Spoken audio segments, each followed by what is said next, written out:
You need to shut the fuck up.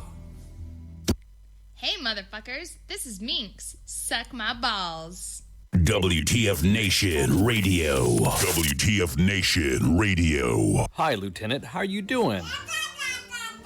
Aw, did you find your land nav point, Lieutenant? Good job, Lieutenant.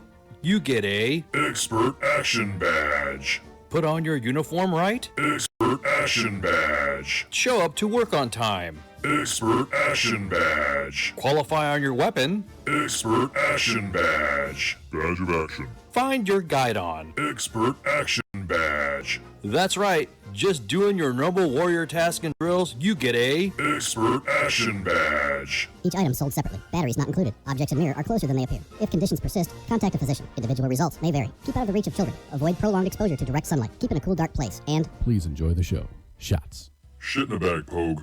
Badge of Action. The voice of U.S. Army. WTF Moments. This is WTF Nation Radio. Action Badge. This is Randy Couture, and you're listening to WTF Nation Radio.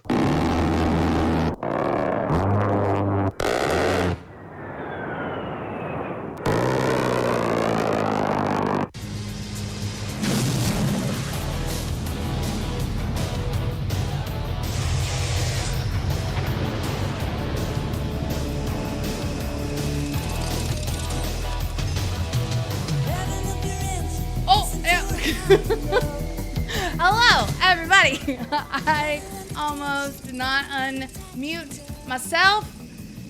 Hello. Wow. Yeah, I know. The night's only started. The night has only just begun. So, there we go. This is going to be a good indication for how the show goes. Hi, I'm Minx. Down there's Great Cloud, and you are watching Tied Up Tuesday on this lovely March 6th, 2018. It's Tuesday, and it is Irish American Heritage Month.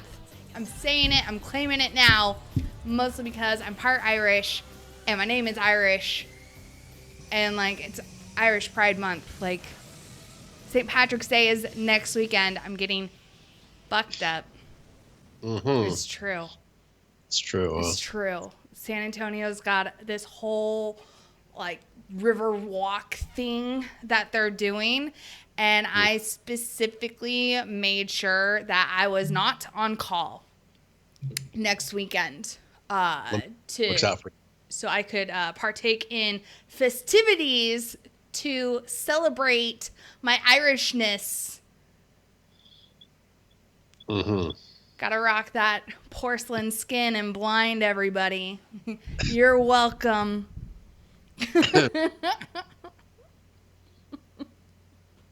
It's true. I don't tan, I just get more freckles. It's actually pretty exciting when I find a new one somewhere. Yeah. Yeah. Like, I got a new one on the tip of my nose last summer, and I was like, oh my God! It's the little things in life that excite me. Great Cloud, I need you to be more excited about, like, my new freckles the same way that I'm excited about this. Woohoo! Freckles! Yeah, Yay. see? There we go. I don't appreciate the sarcasm, but I appreciate the enthusiasm. If you can make it, like, genuine, though, like, that would be even better. Those are amazing freckles. I know. Oh, Lordy. Freckle or mole? I don't have moles. Cause I don't. They're all freckles. Freckles. Yeah. It's all about the freckles. True story. True story. Yeah. But yeah, no, seriously, I don't tan. My freckles get darker, and that's about it. That's as good as it gets. Oh, man. Oh my goodness. So how's your week been? Well, work's been interesting, we'll say that. Let's see. So my weekend, I was able to get the bike out over the weekend, so that was really awesome. It was warm enough to go for a ride. And I am now 3/8 the way through my master's program. I completed another 2 classes last week, so. Congratulations. Yep, I got another semester left, and I'll be halfway through. Did you celebrate? No, I'll celebrate though at the end of the semester. That's for fucking sure. Well, why didn't you celebrate now?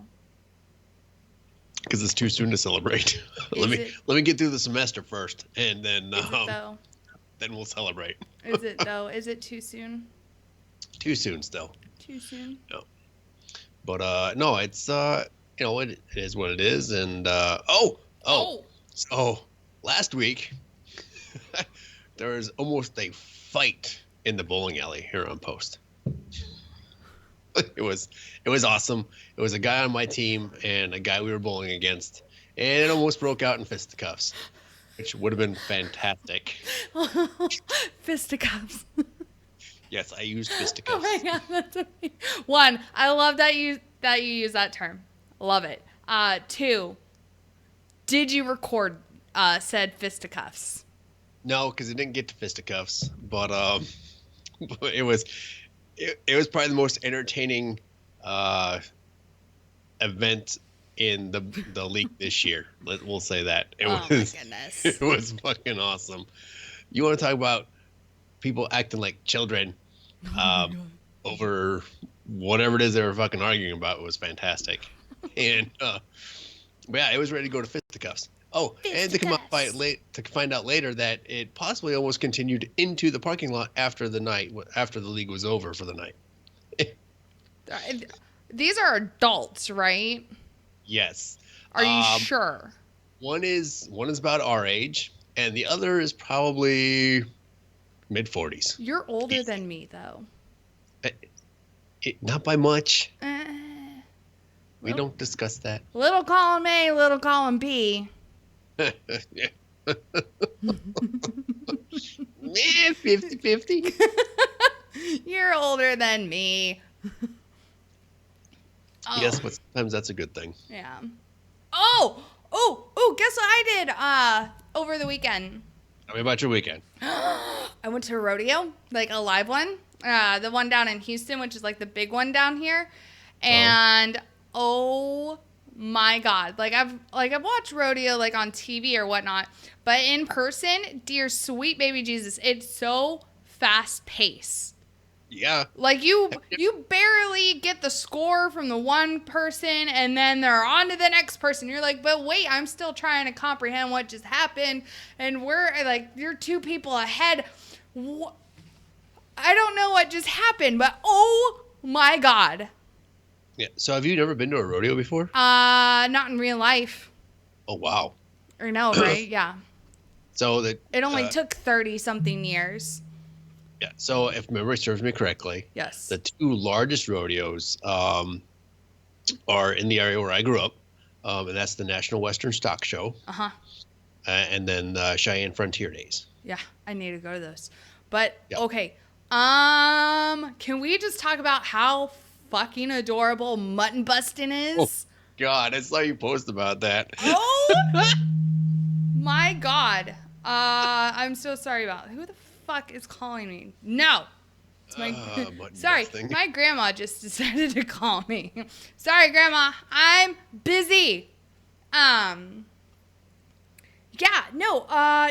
Okay, so the chick next to me who okay, so I went with my best friend and roommate Siren, and she and I were like mutton busting. We both became basic bitches, right? We were like, oh my God, this is adorable. But the girl on the other side of me, she and I were having almost like a contest on who could out basic bitch the other. Why would you want to have that contest? I don't know, but it happened, and I'm kind of ashamed to admit that it happened. Like, it was so cute. Like, I literally could not even. Could not even with how cute. And like the kid who won was I think 6, and he was so cute. They're like, how'd you win? And he was like, I thought I was gonna fall off, but then I didn't. And I was like, oh my God. I was like, I'm gonna surprise and talk to you. not a good place to do that. He was all the way across the arena, though. I was on the side. I was on the good side. I was on the side where it was the bronc riders and the steer riders. Oh. No. Oh God. Oh, those are good seats. Let me sure tell they it. were. Oh. Woo. Where? They were. I don't know. Something about a man in some good fitting jeans is. Oh. Anyway. Something about that Genuine song about getting on my pony. Like, yes, sir, you can get on my pony. But we went with Siren's dad and Siren's stepmom. And Siren and I were talking about, like, you know, hey, like, we would not, like, you know, what could we possibly offer and trade to these cowboys to, like, if we were like, you know, hey, let us, you know, ride one of your horses, right? Like, just, but we were like, hey, what do we have to offer? And it's like, I know what we have to offer, right? And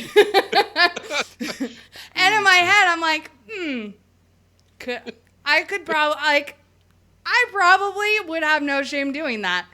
But then Siren's dad was like, yeah, so cowboys only want one thing.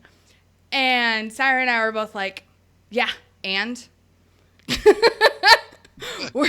we understand this. Like, that's all we would want them for as well. Like, what's the issue? And apparently that was the wrong answer. Because Dad got mad. Yes, I call my best friend's dad, because I'm a fucking delight and her parents love me. But Dad was like, I'm not speaking to either of you for the rest of the night. And we're like, but Dad, like, I don't understand. It goes. We're adults. Don't understand what the issue is.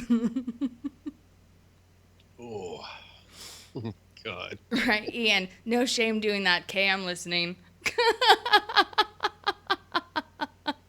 Strong credits. No, I'm pretty sure that's not what they want. Oh, then I talked to a friend of mine about, I think on Sunday I was talking to a friend of mine who had in fact hooked up with a cowboy at a rodeo, and she was like, oh, it was so worth it. And I was like, good to know. Missed my chance. Shit. Oh, Oh, man. well, damn. Mm-hmm. Oh, well. That's good though. Yeah. I'm glad you had an awesome weekend. It really was, because Siren's dad's, they've got some land out where they live, and they've got some horses. Mm-hmm. And so, like, as soon as we got to her dad's house, like, I go running into the pasture because I'm a child. And I'm like, horse! And then their neighbor has donkeys. And they have a baby donkey, and he's so cute. But the whole time, like, I was petting the donkeys, I just kept hearing lines from Shrek in my head. Like, I do not doubt this. Right, yeah. You know, like, you stubborn jackass, and, like, you miniature beast of burden. It's like, yeah, something's wrong with me.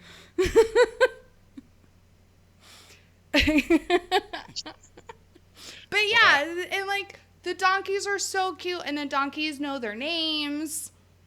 So, like, you can call them, and they'll come, like, trotting over. And they like peppermint candy. Why would you feed them peppermint candy? For a treat. Duh. Oh, my God. That's why. Don't you judge George, Martha, and Hamilton. How dare you, sir? Them I'm not judging. That's all I'm going to say about that. Right.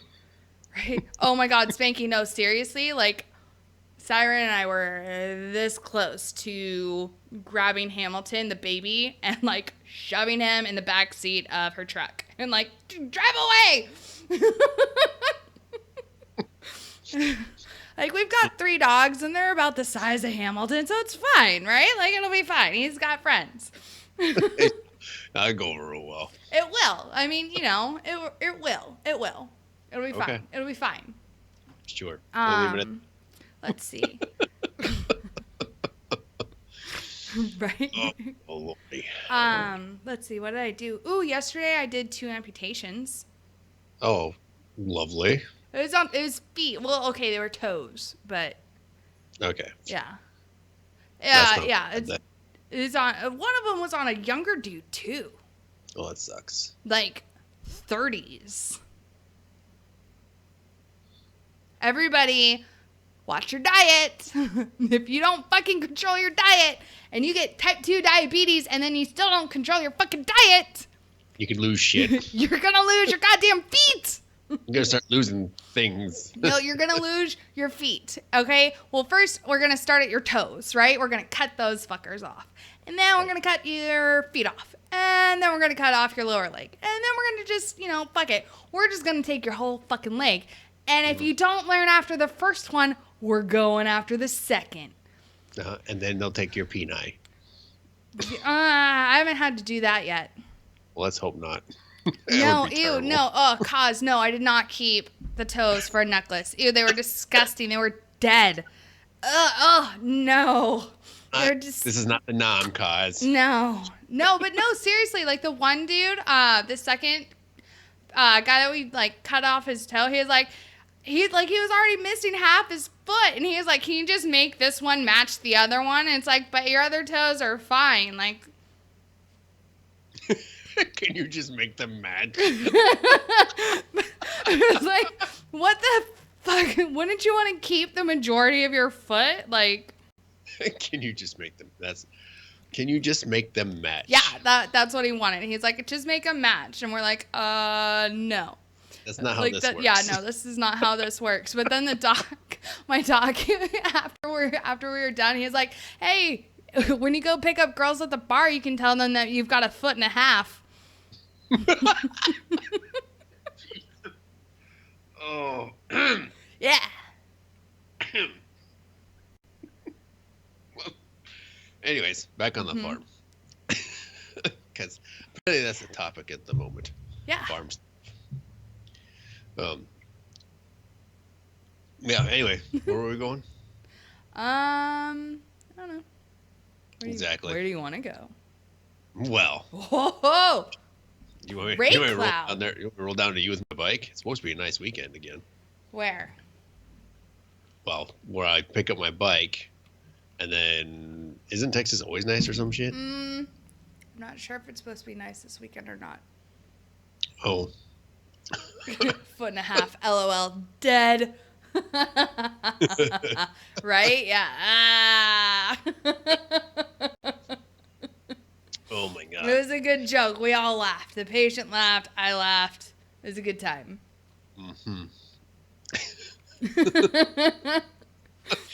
I laughed. The patient laughed. The scalpel laughed. I shot the scalpel. Right? Yeah. It was a good Pretty much- time. It's pretty much how it happened. Ugh. But yeah. Oh, you want to know what sounds like a really good time? Well, maybe. So apparently, some hooker was flying on United Express flight 5449 to Boise, Idaho, and was restrained because she started ranting about being God. Wow. But that's not why she was restrained.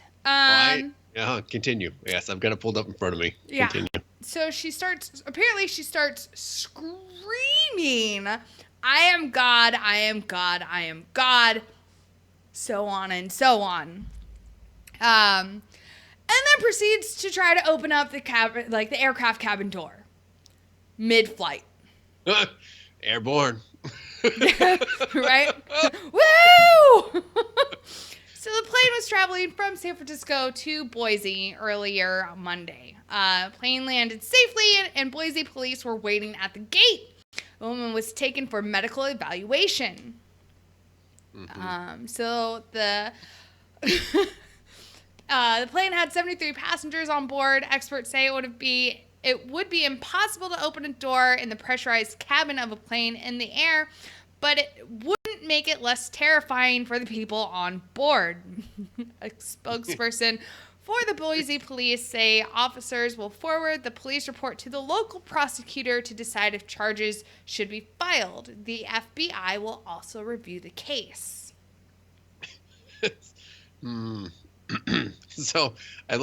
So you hear about, this is not the first occurrence of somebody trying to open the cabin door of a plane. Door of a plane, yeah. I'm sorry. I love how they all say, "Oh, they were restrained." I'm sorry. You're gonna get knocked the fuck out if I'm on that damn plane. I will grab whatever I need to accomplish said mission. Because I'm not taking any chances with my safety on the flight. You notice how nobody tries to do this shit on Southwest, right? let's all just take a minute to understand. Nobody fucks with anyone on Southwest.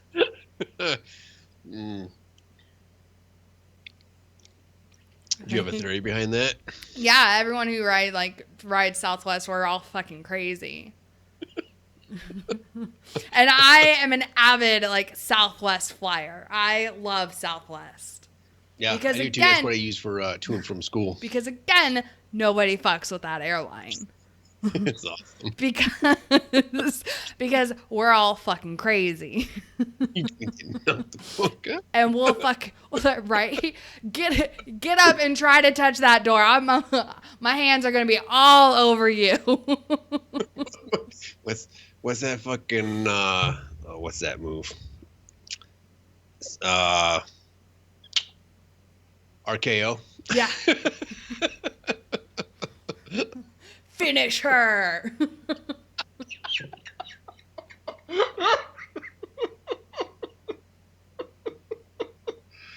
Yeah. See, that's the perfect chance to practice your own, your own RKO, your own DDT, and whatever Stone Cold Steve Austin's move was. Oh my God, Ian, Southwest is Latin for Thunderdome. It really is, though. Well, if with that boarding process, yeah, it could be. Yeah. Right? No, seriously. No, seriously, people, oh my God, I've been on some Southwest flights where, as long as you're in the general, 5-digit grid number, right? Some people are fine, whatever. Others that I've been on, it's no, you will be in number order. It's oh, yeah. There are people that chill pissed about that. Right? No, I'm number 42 and you are 43. You need to be behind me. Yeah. Get behind me. Come fuck down. Right? I'm sorry. Fuck. By all means, move up 2 steps. Yeah. No shit. So I was so while we're on Southwest, let me tell you about my incident on Southwest I almost witnessed. So where I like to sit usually at the back of the plane in an aisle seat because I don't like people fucking with me. And I don't have to deal with people getting in and out and shit like that.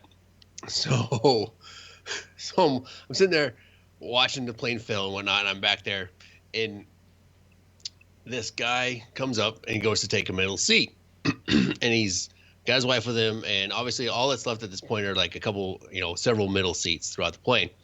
And this guy gets his wife in one row in front of him, and he goes to take the middle seat behind her, right?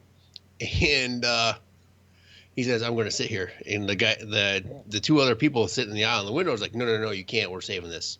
And he goes, "You can't save seats on Southwest." The fuck you can't. I'm sorry. the fuck you can't. So yeah, you can. It starts to brew into this thing, and the guy in the aisle actually stood up And I was like, we're saving this for our friend. And he, the gentleman was much larger than the guy in the aisle seat.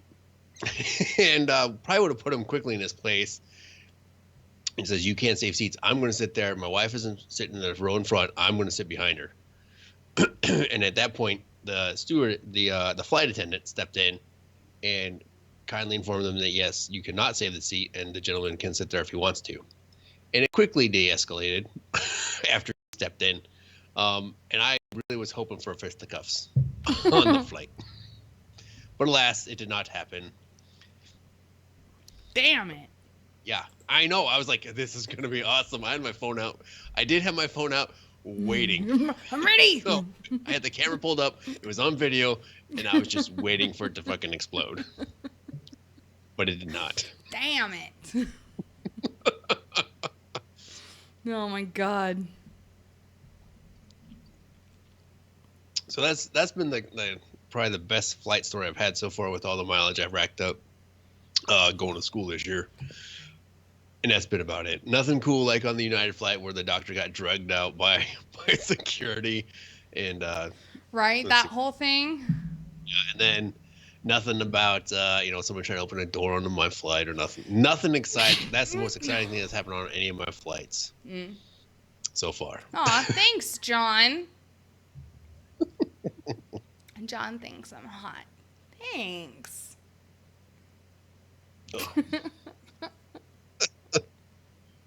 Now I don't know what to do. Got distracted. Like, shit, now I had to, stay hot. The pressure is on. Thanks, Joe. There's a thing for pointing out the obvious. Shit.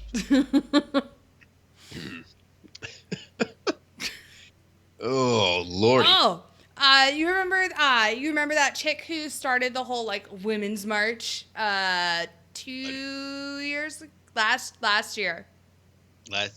Yes. Last year. Yes, I remember. That Linda Sauer? Yeah, Sauer. Mm-hmm. Yes. She got arrested. Really?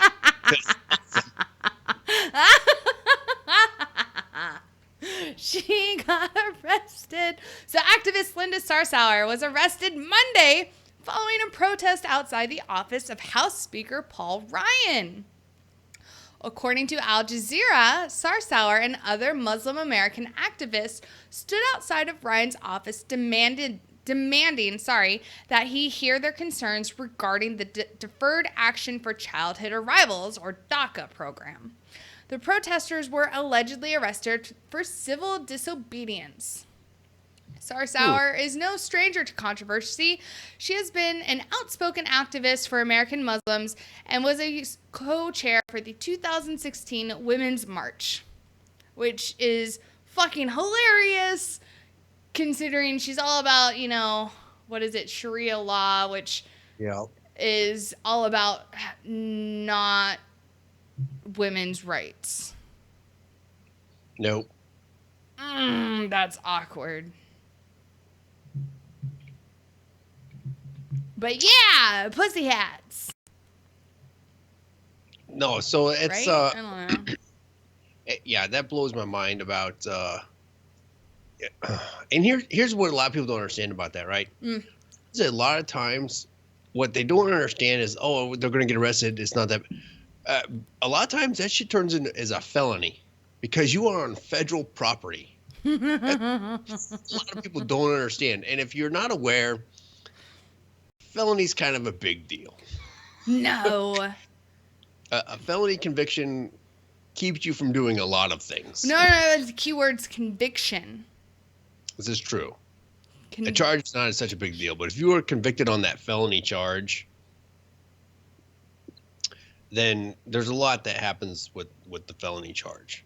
But why at his office, right? There's other ways to bring that up, i.e., a lot of the hearings are open to the public when they talk about these things. You have your own congressperson, you have your own representatives, both senators and representatives. Bring it to them, right? The speaker's role is to run the House. That's his job, to run the House. And yes, listen to his constituents and bring those articles to the House, but his main job is to run the House, to run the operations of the House, i.e. bringing bills to the floor, allowing them to be voted on, and so on and so forth. His job is to run the House. And this has been brought up. And it wasn't last week that the court stepped in and said the DACA would remain in place for now? Oh, is it? I think so. Ugh. I'd have to find that article, but I want to say that the court stepped in and intervened and said that DACA would keep going for the time being. Ugh, damn it. Well, I mean, whatever. Yep. But so I mean, it's not a situation that's going to win or resolve itself anytime soon, unfortunately. But while we're on DACA and citizenship, there's an article out there. The U.S. Army promised immigrants a fast track for citizenship. That fast track is gone. Oh. Yep. So there's a so this article, granted, is from BuzzFeed News, but it's a very, very relevant article. Okay. The article is dated yesterday, 5 March.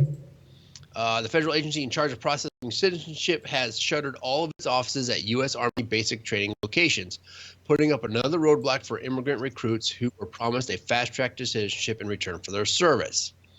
It is the strongest indication to date that the Trump administration may be planning to shelve the popular program permanently, although Defense Secretary Jim Mattis had said he thinks it can be saved. The U.S. Citizenship and Immigration Services offices at Fort Benning, Georgia, Fort Jackson, South Carolina, and Fort Sill, Oklahoma were all closed on January 26th, a spokesman confirmed to BuzzFeed News. Previously, those offices, which report to the Department of Homeland Security and handled the naturalization of service members and their families. Closing the offices means the end of expedited citizenship for recruits immediately after they complete basic training, the key element of the popular Military Accessions Vital to National Interest Program, or MAVNI, which has naturalized more than 10,400 military service members since 2009. USCIS has decided to end the naturalization at basic training initiative, says a USCIS public affairs guidance document dated from 30 January. The document cited changes in Department of Defense requirements for certifying honorable service for U.S. service members applying for naturalization. So I want to stop right there. So graduating basic training does not, in my book, does not constitute honorable federal service. Okay, let's be real. You completed basic training. You completed a small sliver of your service obligation that you signed up for. Mm-hmm. You've completed 8 weeks, 9 weeks. We'll stick with Army for now. You've completed 9 weeks of an enlistment, whether it be three or 5 years, however long your enlistment is. Okay, you've completed a small portion of that. How does that constitute honorable service? Now, if you complete your first obligation, your first contract, and it's under honorable conditions, I have no issues with that. Then fast track them. That's fine, right? But in that course, you got to serve honorably, you got to receive an honorable discharge, and you have to be vetted.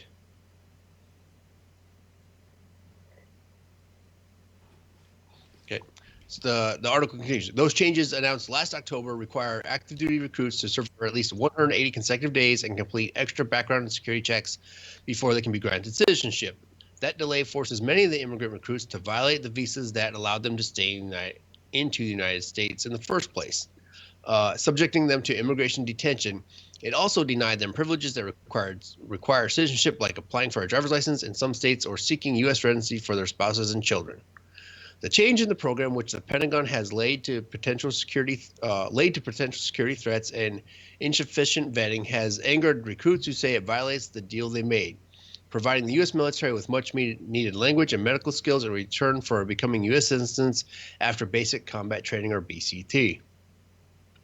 The enhanced background checks that caused long delays for recruits and endangered their immigration status began under the Obama administration, but they were still able to be naturalized after basic training. The time-intensive extra vetting created a backlog and put a strain on resources, causing the Pentagon to suspend the program in 2016, although Mattis has said his department is taking steps to resurrect it. Wow, this is a good article. But I want to stop right there. So my question to you is, do you think this is a program that should be saved and gone forward with?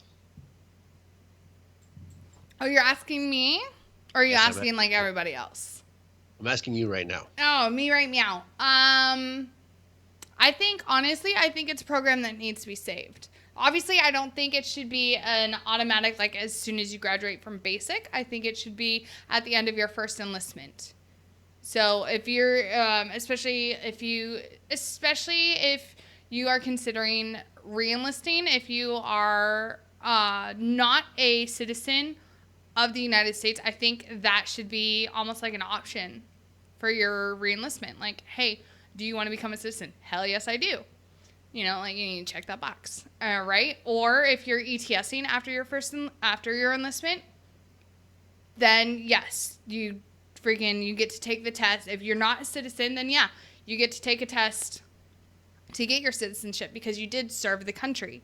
But it should not be right after basic training or after AIT. It needs to be after at least that initial enlistment. Right. And I'm on track with that, and I think that's the way it should be because, like I said, basic training is like a sliver of any contract. Yeah. Okay. So it needs to be the fulfillment of at least that initial contract. Yeah. So Ian's in Facebook Live. Yeah. Not IIR time. It's got to be your initial active duty time with an honorable discharge. Yep. If you cannot complete that portion of it, then no, you got to go. Sorry. Mm-hmm. You're not going to get your fucking you're not going to get your citizenship on a fast track. Yep. That's what I think. Good. Yeah, good. Yeah, no, I think again, Good. I'm glad you agree with me. Or else. Yeah, agree with us or else. Go away. But no, it's one of these programs that had the program itself is a great concept, right? Mm-hmm. It helps to, if I understand the program correctly, it helps to fill some things that are actually needed in the service, i.e. language, critical skills, docs, and things like that. Yeah. But the process and the way it was happening, it hit it. So they were doing these background checks and all this extensive thing, and now we have guys kind of sitting in limbo because they can't go do anything because they can't get through the background check of their enlistment. So basically, they sit in a holdover status, right? Because they can't go anywhere after AIT. So what do you do with them at that point? Well, if you cut the program and they haven't completed that, then you cut sling load and let them go. But if you figure out a way to decrease that backlog time and you get forward and then you let them in the thing, you let them in the service and you let them continue with their MOS or whatever it is they're going to do, let them complete their first enlistment, and then they can apply for their citizenship. Now, if they continue with their service after the first enlistment, do you think they're still required to take a test? Yes. Yes? Yes. Okay. Yeah, no, it should not be an automatic thing. And I agree. I think it should be, you want it, you got to earn it. Yeah. Now, I agree with the fast track piece of it. If you serve, right, honorable discharge or honorable completion of your first enlistment, if you choose to stay in, all your other stuff is fast tracked. All you got to do is take your test. Make sense? Yeah. I don't see why. I don't understand why this is this hard for them to figure out. But that's why they get paid the much larger dollars to figure this shit out, and I don't have to deal with it.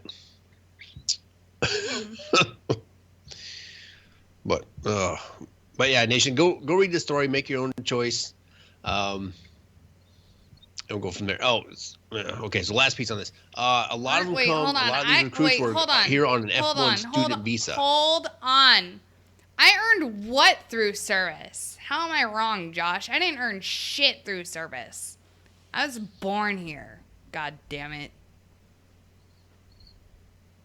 So, I would really enjoy it if Josh could clarify what he's talking about.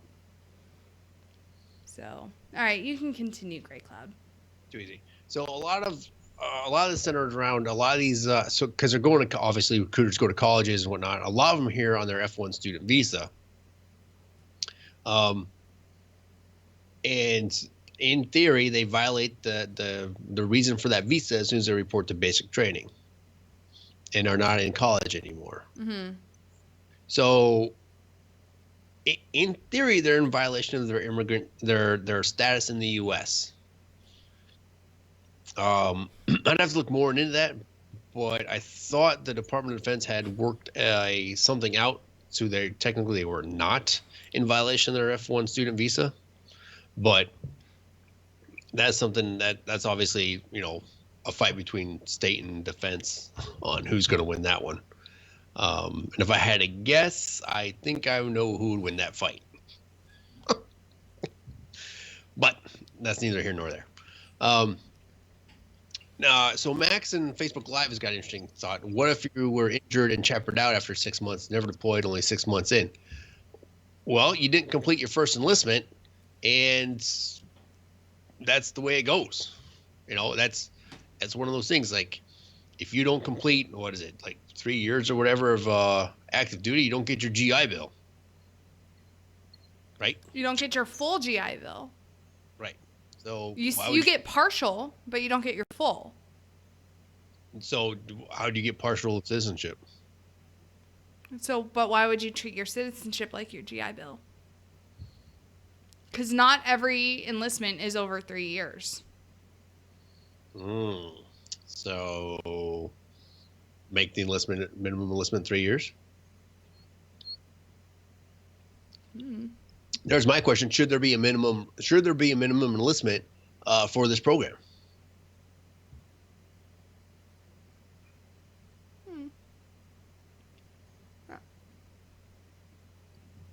Because they're saying, conserve at least 180 consecutive days. Well, fuck. That's a half year. Some MOSs are half a year long. Mm-hmm. For their AITs. So what are you going to do if they fail out of AIT? Right? Nothing. Right? Get them out. Right. Ian, I got it. The minimum enlistment is 8 years. Got it. But that is a combination of IAR, reserve, and active time. So that's the question is, should there be a minimum?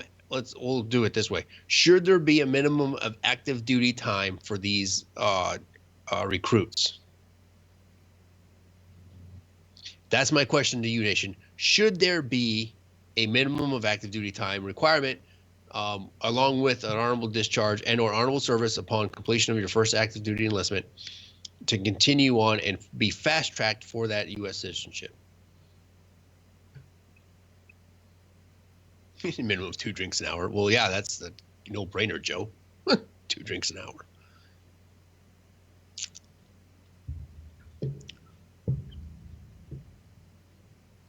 Josh has a great point. Josh has a great suggestion.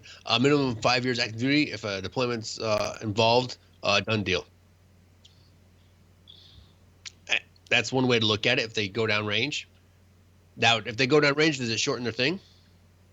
Would it shorten that 5 years? Does that one combat deployment equate to the 5 years active duty if it's non-combat deployment? Foreign Legion. No, we should not do a Foreign Legion. just honorably complete your first enlistments from cause. So, I mean, it's one of these things that should be discussed and brought up because I got it. These people are volunteering to serve the U.S. for citizenship. Yeah, it's double-edged. It's a double-edged sword at that point because basically you are doing something to gain something, which I got a lot of people do for like the college or whatever it is, either college repayment or the GI Bill or whatever it is they're doing. But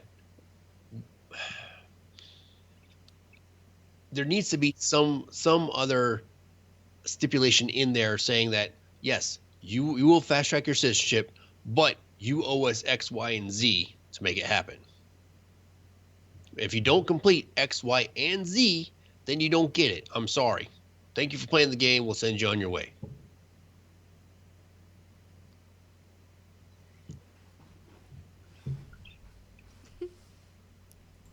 Thoughts? I mean, I agree, but you know, I was letting you have your little soapbox moment. So, time down range equals 2 regular months. So that's a 2-to-1. I like that.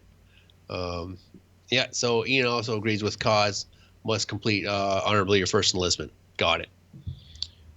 But again, I would go that route. I think a lot of us would go that route. That you need to complete your first enlistment honorably, and then we'll go from there.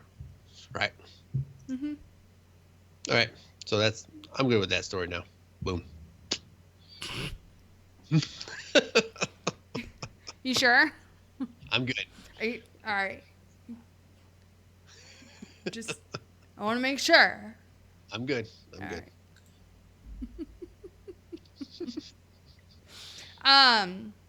So you know how a lot of these kids in California are demanding $15 an hour Yes. to flip a burger? Yes.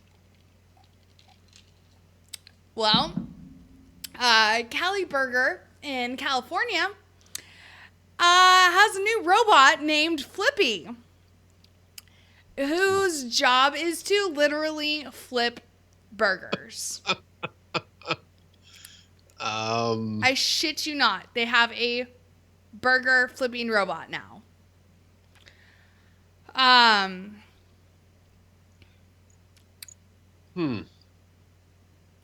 Yeah. So, yeah. So how does it work? Well, before Flippy can get started, it needs a little human help. A coworker puts raw patties on the grill. Quote, the kitchen of the future will always have people in it, but we see the kitchen as having people and robots, said David Zito, a co-founder and CEO of Miso Robotics. Flippy uses thermal imaging, 3D, and camera vision to sense when to flip and when to remove hamburger patties. It detects the temperature of the patty, the size of the patty, and the temperature of the grill surface. The device also learns through artificial intelligence. Basically, the more burgers that Flippy flips, the smarter it gets. Right now, cheese and toppings are added by a coworker. In addition to consistency and safety, Cali Burger says the robot can cut down on costs. It's not a fun job. It's hot, it's greasy, it's dirty, said Miller about the grill cook position. Less turnover means less time training new grill cooks. Quote, this technology is not about replacing jobs. Yeah, okay. We see Flippy as that third hand, said Zito. So how is my, and then the author of the article says, so how is my bionic burger? It was cooked just right. And if you didn't tell me, I wouldn't know it was cooked by a robot. So Miso Robotics says Flippy costs about $60,000 minimum. Holy shit. Cali Burger is using Flippy in its Pasadena store starting Monday with plans to expand the use at its other locations soon. Now, if you think about it, that would be cheaper than having people actually sitting there and doing it, because you would need more than one person to man that grill, and you would need shifts to man that grill. Mm-hmm. On top of that, you would need money to train every single person who touches that grill. Right. So in the long run, that fucking Flippy is going to be cheaper than having these fucking kids flip burgers. You wanted $15 an hour? Welcome to your replacement. Yep. It's not about replacing jobs. Okay. Okay. Hold on. You're not replacing the job. Okay, let's be real. The job is still there. The job is to flip burgers. Right? Yeah. The job is to flip burgers. No. The position is gone. The position has been filled. No, the position's still there. However, they found a extremely cost-effective way to do the position and not have to deal with fucking the bullshit of $15 crying. Right. Mm-hmm. With multiple individuals, like you said, with multiple individuals. This just makes me want In-N-Out, by the way. I'm sorry. Right? Oh my God. In-N-Out, yes. Oh, yeah, I need me some In-N-Out. You know. Anyway, deliciousness. I know. I need some monster style. Or animal style, sorry. No. Animal style fries. That's what I need now. I'm not about that onion life, so you can take all of that. Shut your dirty whore mouth, Christopher. Wow, that was Skynet burger. Right. Josh also points out, also no breaks as per requirements. Right? You don't have to give Flippy a lunch break or a 15-minute break or whatever. It's true. Shut up, Cause. Nobody cares. No, I have an In-N-Out burger down the road, too. Really? Yeah. Motherfuckers. Ha ha ha ha ha ha. That's one. I love it. No, I don't have anything good out here. That sucks. Well, that's because you live on the wrong coast. Hmm? Yeah. Yeah, I'm in the wrong part of the country at the moment. Yeah. Just saying. So, so do you agree with something like this? I was actually talking about it with my surgeon today. Mm-hmm. And the future is going to be a combination of the films Idiocracy and WALL-E. And this article Eva is definitely more on the WALL-E side. Mm-hmm. Oh man, that's You know? Where you're just like, God damn, like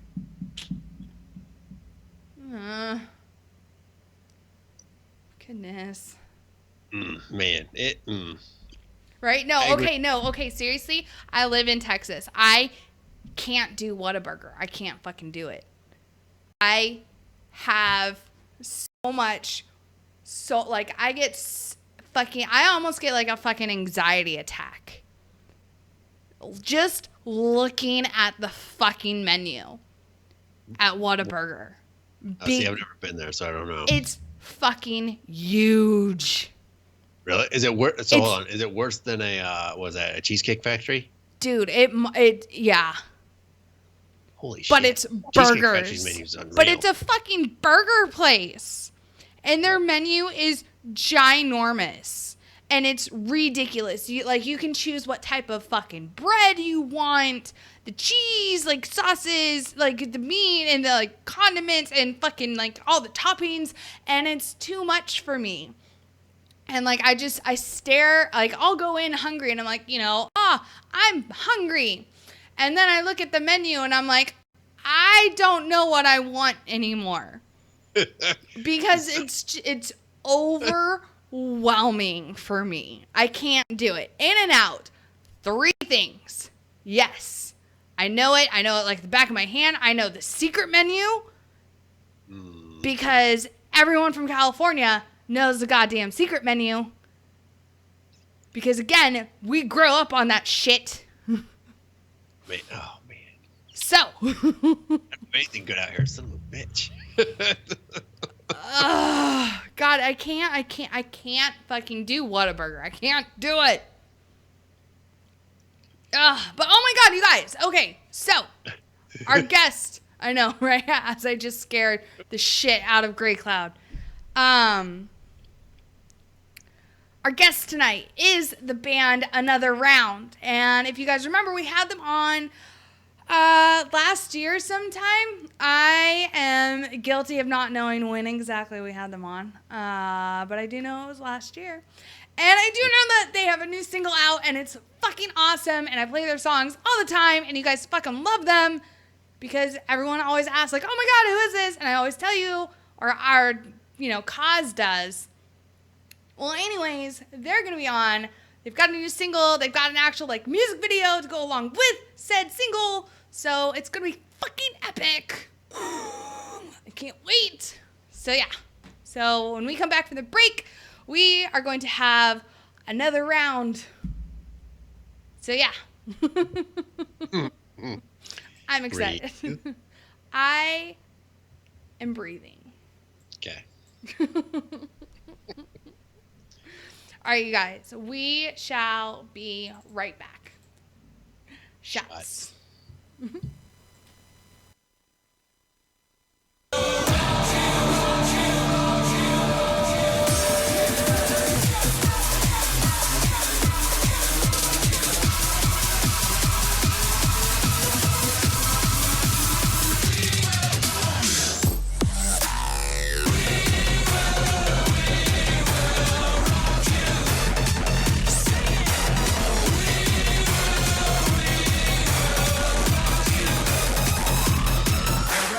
Broadcasting live from the basement of the Pentagon.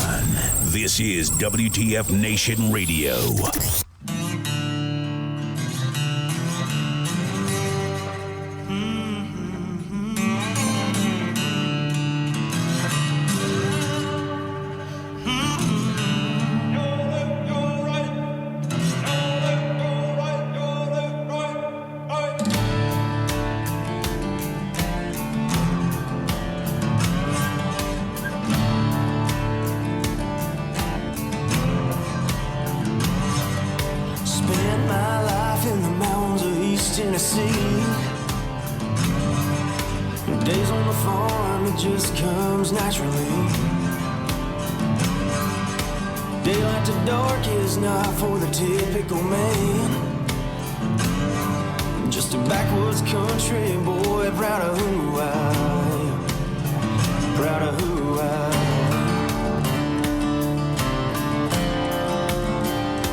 This here's my rifle, this here's my gun. Let's get on, boys, come on, and get yourself.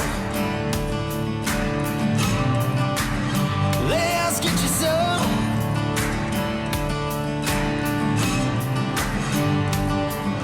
And I'll fire all my rounds downrange till the enemy hits the sand. Yes, sir, I knew exactly what I was doing when I swore to Uncle Sam. If you don't like the way I'm living, just remember that it's for you. I'm a redneck camel wearing son of a gun. I'm a redneck camel wearing son of a gun for the red, white, and blue. Red, white, and blue. We do it for you, 'cause that's what we do.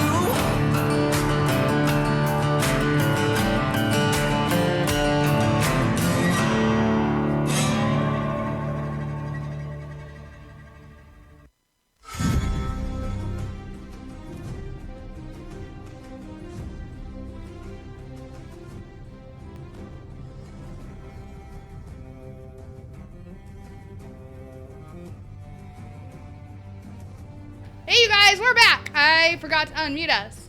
Hey, you guys. All right. There we go. Here we are. Oh, whoops. Totally just fucked that up. What's up, you guys? Hey, how's it going? You know, Just hanging out. yeah, just hanging out. Just hanging out, playing Nintendo. Oh, It's a regular Tuesday night. Yeah, fuck. Yep. well, that's exciting, I guess, right? Maybe. No, this is a highlight of our day right here. Yeah. So, all right. So I'm trying to, get your music video to play right now. So that's why we're on to you guys right now. Okay. Great. Yeah, I know, right? This is awesome. All right, so who are we talking to right now? Because I know who you are, but not everybody else. Who?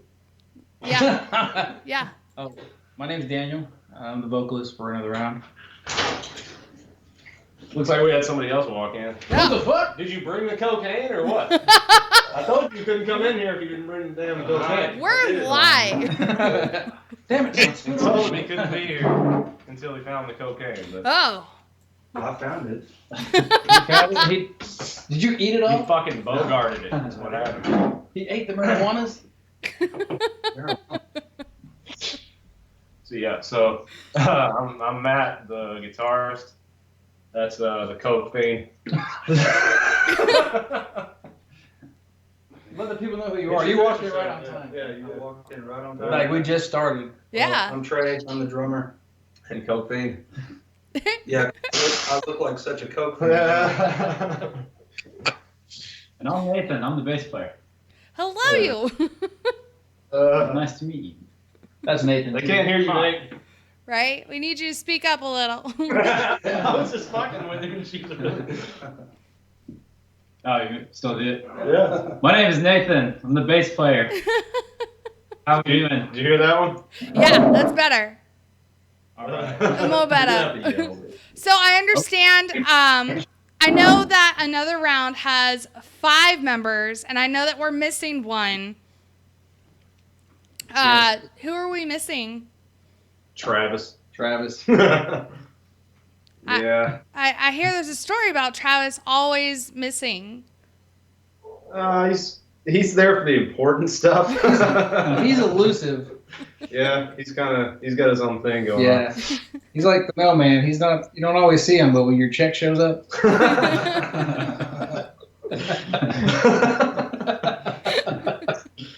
Yeah.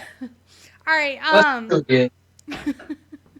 All right. So your new single in Radio Waves. What is your story behind that? Like, how did you come up with this? Matt, would you... Like you're the one who wrote it. Like, well, actually, so That song's actually not very new to us, at least. Yeah. I think we had different music to it. Yeah, we did. Yeah. We had completely different music to it. I think we wrote it about 3 to 4 years ago. And it was around the time that I was getting out of the service and going through divorce and all kinds of stuff. Kind of had to make a choice on what I was going to do and basically which road I was going to take. And, I pretty much decided to stick around here in Oklahoma and, do as much as I could with the band and pretty much just risk it all. I mean, I gave everything up and I'm happy where I'm at. So life is good. Very nice. Well, I think, hold on, my fingers crossed. I think I've got it all ready to go. So if you guys want, I'm going to play your music video. All right, cool. Hopefully it works. Right? God, I fucking hope so too. It We won't worked be able to earlier. can't see it. All we see is a little square with ourselves in it. Right? Yeah. Right? Like, And then, I say something and now it's, it's thinking. We're thinking. Hold on. Maybe I want to be this. Right? Maybe. I don't know. Now it's being, stubborn. Oh, shit. Oh! Okay, so there we are. And now it's, it's thinking. There's a delay in there. Yeah. Wait, whose volume is up? No, it's gone. It's gone. I closed it. Is he dead? No, Oh my God, you guys. Just throw a wall-eyed hissy fit, man. Oh, shit. We all just kind of looked at each other like, Hey. Yeah. Sorry, we got lost in the nostalgia. No, it's awesome. Oh my God, you guys. That was amazing. Are we back on the air? Yeah. Or are you still muting us? Oh no. I mean, I can remute you if you want. I got all the buttons right up in here, so I can do that. She'll do it. She's not scared. Yeah, I'm not. I'm not scared. I'll mute the fuck out of you. Damn. Raising. Right? Nothing a gag won't fix. Anyways. Whoa. That sounds like sad words. So yeah, no, okay. So as I was telling you, I became a huge fan of your guys, a huge fan. The last time you guys came on, and seriously, I've been bugging Daniel for a year now. When am I gonna get new music? And he's like, I don't know. And I'm like, God, give me more. And yeah. Give me drugs, man. Yeah, almost like what's his name? Tyrone from the Chappelle Show. Got any more of that music? Got any more of them singles? Oh, snap! Got any more of them singles? Yeah, that was me, right? And so now he kind of gave me a small hit, and there goes the dragon, and I'm like, oh, I need more. Everybody gets one. Yeah, pretty much. Yeah, we're still waiting for two songs to come back, and then we'll put the whole EP out and stuff like that. But we just couldn't wait. We're just so excited. The video, it was supposed to originally be a different song. Mm-hmm. Video Waves came back, and we're like, whoa, hold on a minute. Yeah, we changed our minds. Yeah, because of how that one sounded. And I'm pretty freaking happy that we did. It's gotten really, really, really good responses too. Yeah. That's awesome. I saw you've been pimping out this single Nobody's Business. Yeah. No, really you have. Where my money at? Yeah. No, I follow your band's group page, as my real book, right? And,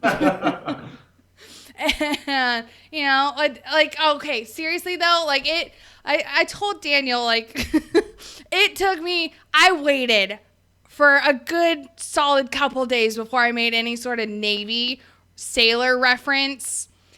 And then I had to make one, because, you're like thing is like another round army, and is it weird being in an army since you're a seaman? Not at all. They need somebody to lead them. Dick. All those low ASVAB scores, you know.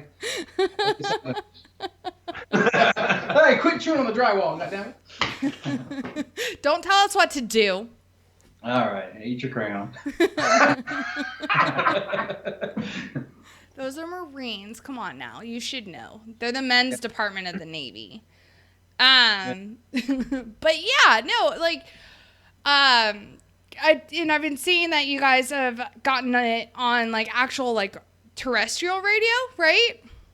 Yes. Yep. The like the one and only rock station in Central Oklahoma. They're one of those big name stations. We got on there, and then we got on another station, KHAL 98.7, which is, they're good friends of ours. The owners there are really cool, and they played our music from the time that they opened that station. Yeah, they were playing when they were still like doing like a remote. They were doing a remote, and like, where are they from? What state? Wisconsin. Like yeah. And yeah, and then they bought the radio tower like down in southwest Oklahoma, and then just moved down there. So like we've known them since before that. Yeah, and their story is similar to this song. Like they aired it yesterday, and you know, Snarl, he's like half man, half wolf, mostly wolf. He was talking about how he gave up everything. He sold a bunch of land.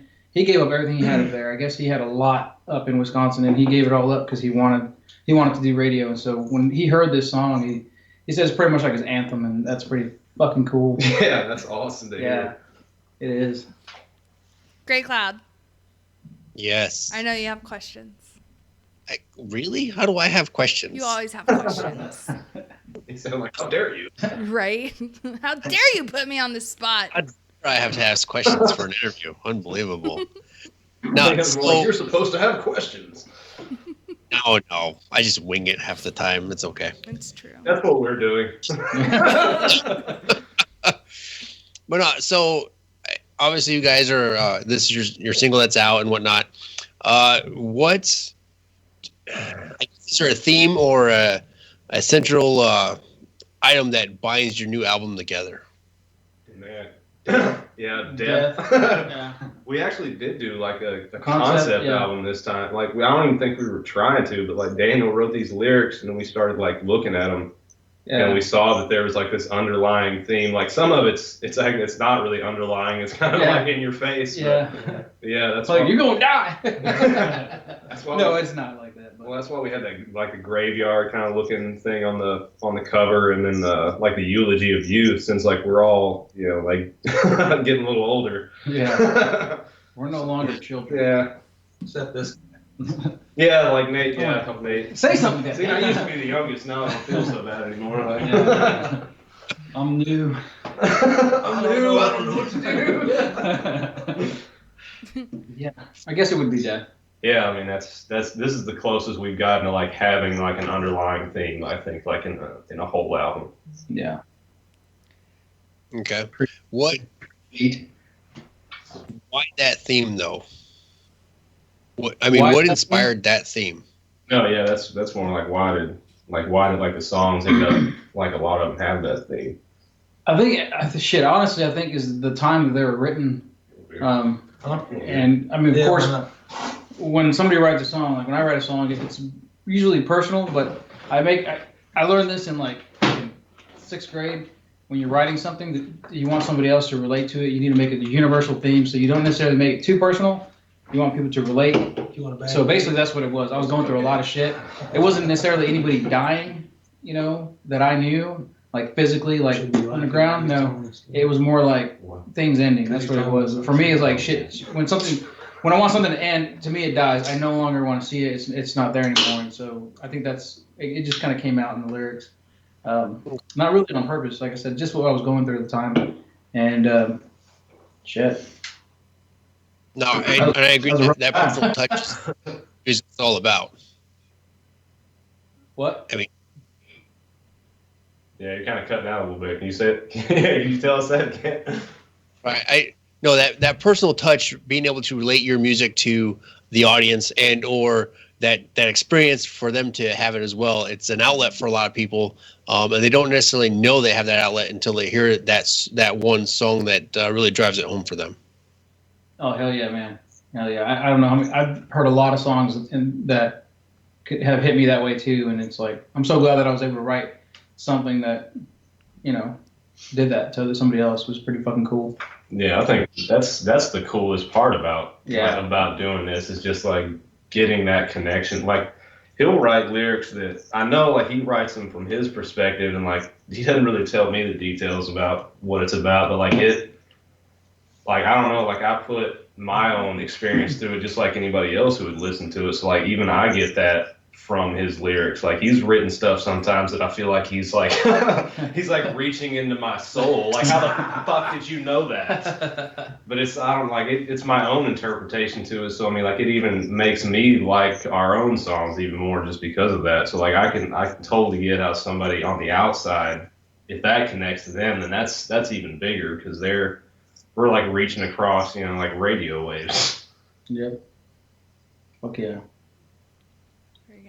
I know you guys have a lot of fans in our Facebook live chat right now. That's freaking cool. Awesome. Like when you told me that, I was like, no fucking way, really? Hell, dude, are you kidding? Like okay, so I know I play your guys' songs all the time. Like from when you guys were on the first time, Daniel, and you sent me those like 4 or 5 songs from your first album. Right? So, from Thunder. Yeah. So I play those every show, pretty much, or almost every show. And we get a lot of questions of what song is this and who is it by? And we're like, oh, it's another round and this is the song title. And like we pimp you guys out like nobody's business. So you guys have a lot of fans here. Sweet. That's awesome. Yeah. And Spanky still wants to steal your goats, Daniel. Oh, really? I actually bought more. What? Today. Sunday, I think. Yeah, I bought a small herd. It was a good price. What the fuck? Spanky, we have to do a road trip. They're only like 6 hours away. And 5 of them, I have 6 babies just chilling, bouncing around and shit, jumping on tires, doing flips. Oh my god. Doing goat shit. Yeah, there's a lot of that. Yeah. So Daniel, the lead singer, is a Navy veteran, right? Yeah. Navy veteran, and because the question is, are they ex-military? So you're a Navy vet. Yep, Navy veteran. I was a aviation machinist mate, 2nd class. I did just about 10 years, 6 years maintenance, and about 6.5 years maintenance, and then 3 years some change as an instructor. And I got out. Nice. Again, so I have a question for Matt. Was it different for you being actual like vocals this time? It wasn't that different because on our last album we actually like tried this out for the first time. Like we did a song Shadow Man, and like I came up with like a melody for that chorus. Yeah. And so like I told it to him, we got to record that song, and our producer wanted me to just like sing it as reference. Mm-hmm. I did that, and then like I just went back downstairs, like smoke a cigarette so he could, do his thing, and then like they recorded it and everything, and they came back down, and our producer was like, "Now you got to go back up there and do that like for real this time." Yeah. But on Radio Waves, I think that was cool because it was just Matt. It was just Matt. I mean, I don't even know if that wasn't even the plan. No, it wasn't. It was supposed to be just like kind of like Shadow Man, and then like our producer like just did that on that part, and like it made like. I don't know, it made me happy. Like, I wasn't expecting it, but it made me happy. I like it too, man. I was like, I wouldn't have it any other way now. It's fucking cool. Yeah, so, we kind of planned it this time. Like, Shadow Man, like, it didn't even end up me doing the vocals for it until we were actually in the studio. And, like, this time, like, we actually did that live, like, every time we were playing it. Like, me and him just singing the chorus together. So, I mean, like, it wasn't This time it was more of a plan, but like that actual part of it was a part of the like mixing process and stuff. But it turned out good, I think. Mm-hmm. I'm not sure. Do you do more vocals on the rest of the album? No, I don't think we did. Yeah, there is one. What? I think there is one. You do on the chorus. On We can't what? tell you guys. 'Cause we'll talk about this later. I don't know. We did so much stuff in the studio. Like we were like, oh, let's try this and let's try this, and like we were in there, like hours and hours. That's the fucking shit, man. Like we went to Arkansas to do this, and so we'd be like, hell yeah, man, we're gonna fucking drink and record music. So it's so cool. And we were like fucking dragging ass because like we'd get there. 11 o'clock was the usual showtime, and we get started when we got started, and we were there like I think the earliest night was what 1:30 or 2 in the morning. Yeah. But there was times there was like 4:30 in the morning. Like we were driving through McDonald's at like 5. Like sun's coming up. Yeah. It was crazy. It was more work than anything, but I mean like we put in long hours and it's fucking cool, man. I like it. It's fun like after the fact. Like Yeah. you think back like, man, that was awesome. It's like when it's happening, it's like shit. When's the last time I slept? What? Like Yeah. Trey got a picture of me just like passed out on the floor. Like, And it's different too, because like we rented this house, and so none of us have ever lived together, right? no. Yeah, none of us ever lived together, and so we're in this situation where we're living together for a week, and like no shit, like, I'm never gonna live with you guys. What the fuck? No, like you can start seeing a little bit of like people like clashing just a little bit, like we spent so much time together that when we got done, like we didn't fucking see each other for months, and like no shit, we have not practiced since what? Man, I don't know. Like June, July? No, it wasn't that long. Yeah, because we had that one show. Yeah, we had a show Anyways, a few months ago. Yeah, probably like July, Yeah. August. We're on sabbatical. Yeah, we stayed away from each other. I don't want to hate you, bro. I don't want to hate you. So we do have a question for you guys. Are you doing Rocklahoma this year? No, we didn't even submit for that. It's Well, like we submitted seems like every year, but except for the last 2 years. Oh yeah. Yeah, we didn't. Yeah, it's They only ever pick Tulsa bands though. it's pretty exclusive to get into Rockwell for a local band. Yeah. And the one year we did get picked for it, they wound up screwing us out of it. Yeah, so. that's true too. Yeah, we did. No shit, huh? Yeah. Yeah, they ended up canceling that stage. It was bullshit. Yeah. So yeah, it's pretty exclusive to get in there. Like it's maybe one year we'll get lucky and actually get in it, but no, we're not doing that. We wish we were. Yeah, that'd be fun. But this year we want to get out there a whole lot more, so we're trying to get on. I mean, once our music comes out, we'll have our CD release, but we're trying to get on festivals or just leave the state. Like I said, we already have a July show in Arkansas, and then we want to try to do something in Texas. Oh, Arkansas? Yeah, we want to try to do something in Texas. I'm thinking maybe not Dallas Texas. area or something like that. Arkansas. Because I have an issue with how Arkansas is pronounced. Because, like, you pronounce Kansas as Kansas and not Kansas.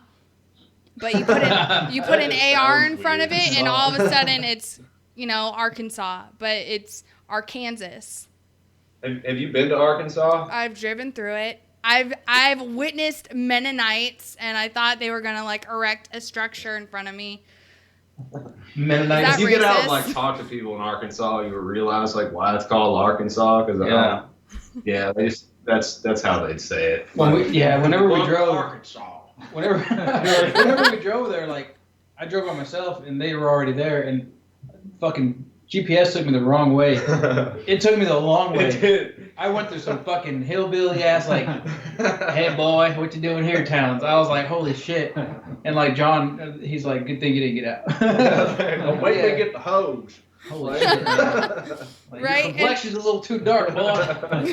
Fuck. We don't take kind of your types around here. Yeah, it was fucking crazy. I don't even know what cities, they're not cities. What parish?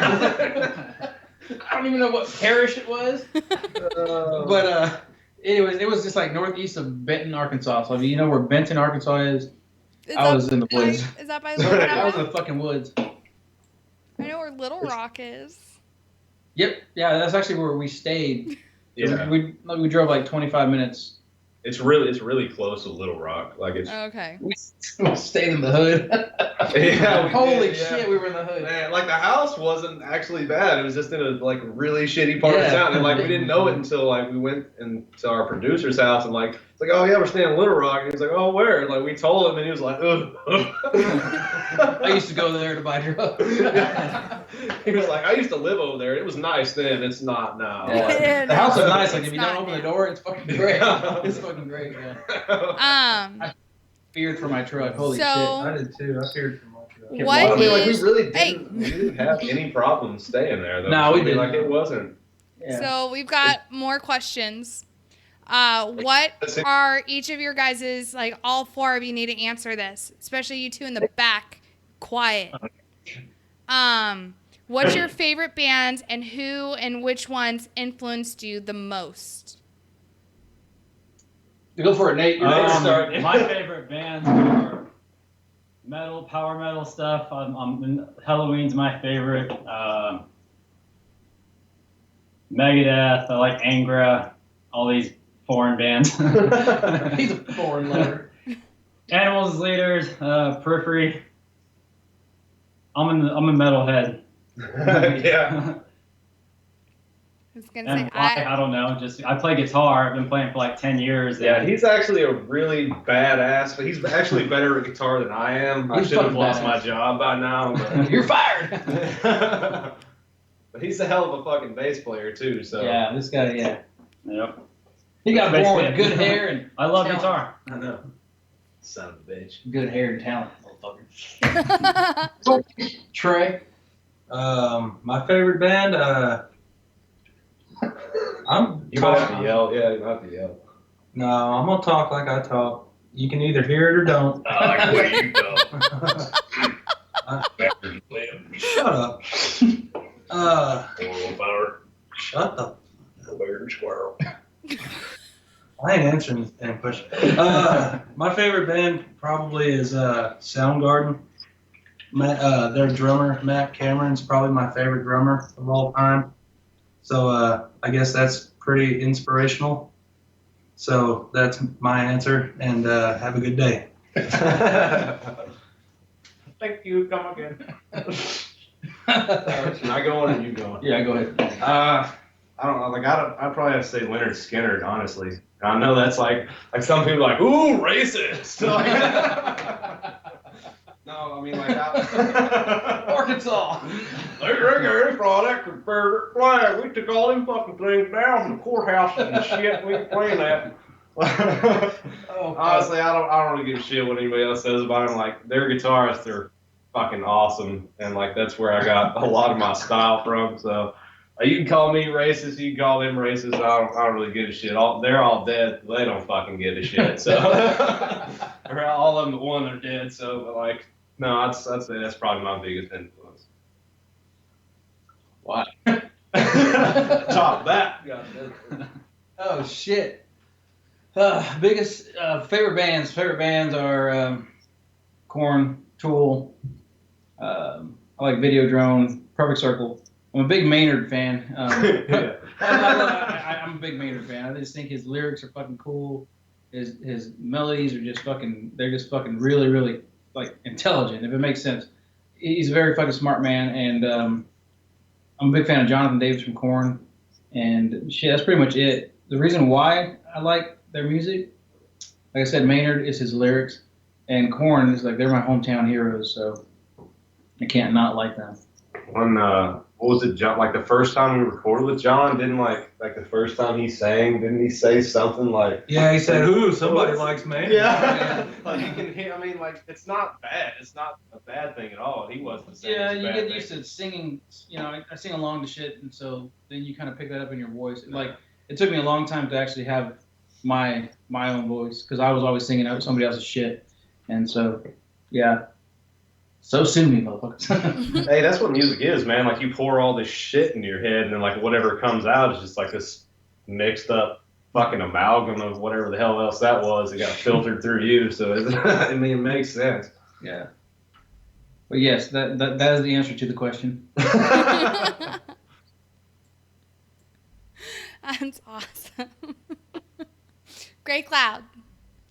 Yes. So my question for them, obviously everybody's asking you about. You got asked about the one shows and whatnot. Do you guys plan on coming up with an actual tour itself? I'm on your page right now, and it does not show any dates of any tour. Shows right that.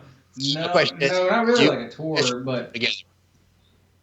Fuck, I mean, we'd like to. It's not as easy as it is as you would think. Like, hey, let's just fucking go on tour. It's really not. Yeah, honestly, we need a manager. Basically, yeah. But like, we haven't found anybody like we like that much to manage us. Yeah.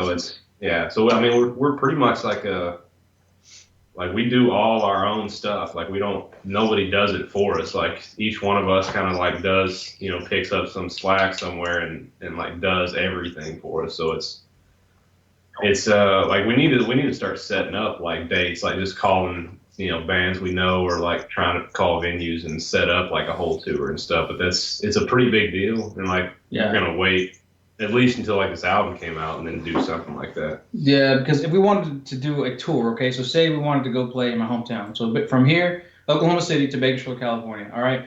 It's a 24-hour drive. We want to break it up in like 2 days so we're not fucking hating life. So we figure, okay, we could stop in Amarillo the first night and play a show there. Yeah. Then we can go to Albuquerque and play a show there. Then we can go somewhere in buttfuck Arizona and play there. And then get to Bakersfield and play there. The only thing is, yeah, I mean, at least 2 days. But anyways, yeah. But the thing is that if we want to do the show, like the hometown show in Bakersfield, it would be like we need a Friday or a Saturday. So that means that we're playing on the road on a Tuesday, Wednesday, Thursday, and those are the worst nights for show, especially when you're from out of town.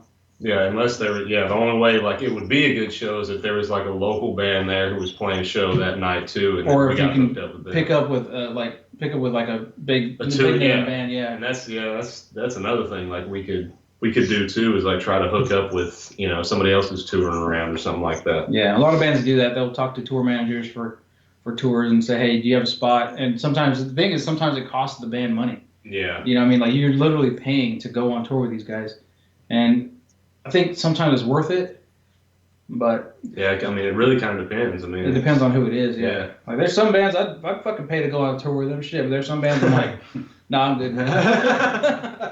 I'm good. I won't say who they are, but yeah. I wish it was easier, but man, we'd love to tour. But I think the goal this year is to get the fuck out of the state as much as we can. Well, and then like once we start like doing those, then we'll already have like a following like around here, and then we can just start spreading it wider too. I mean, that's what I like. Oh shit! You know what we mean? God damn it! Yes. You're the only one who thought that. You're the only one. I mean, it took him like 3 seconds. Like he was all over that one. Oh man, it was funny. So, a couple things. One, a Matthew Stevenson in Facebook Live says you guys need to come. Yeah. So apparently you guys know him. He says he wants you to come out to Reno.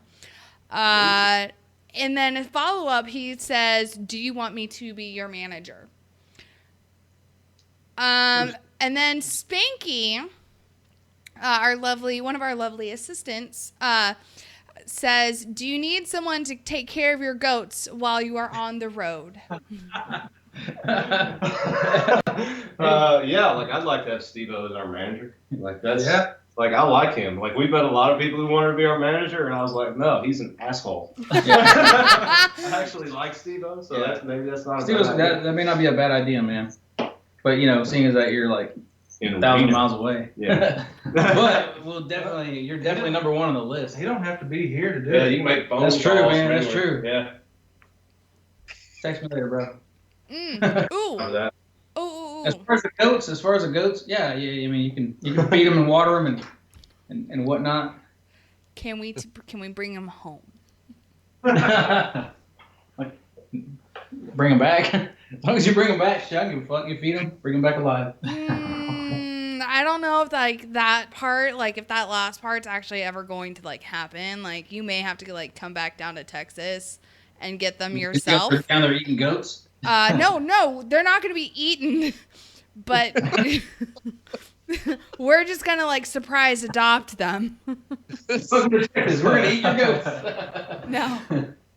Doesn't taste that good. So okay, so speaking of coming down to Texas, I know that I have been trying to get. I know I have been harassing Grunt Style events to get you guys to play at Grunt Fest, this upcoming one.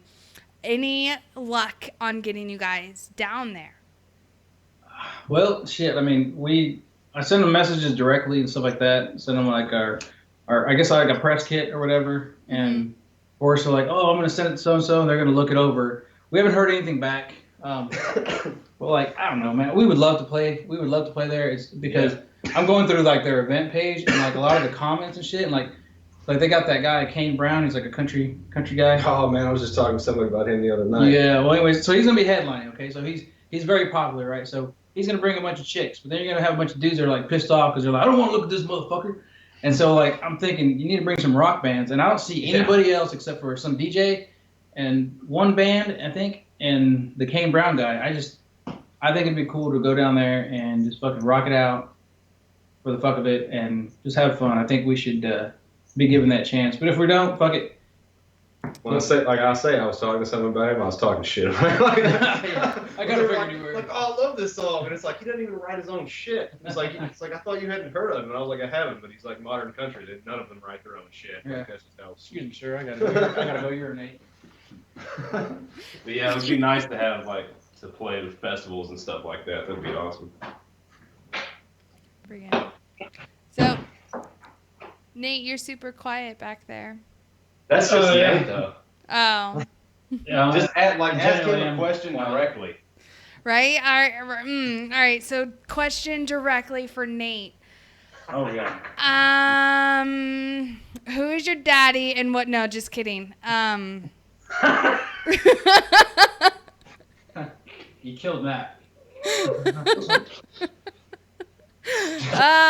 Sorry. I love that movie. If for all the children out there, it's Kindergarten Cop. It's a Schwarzenegger movie.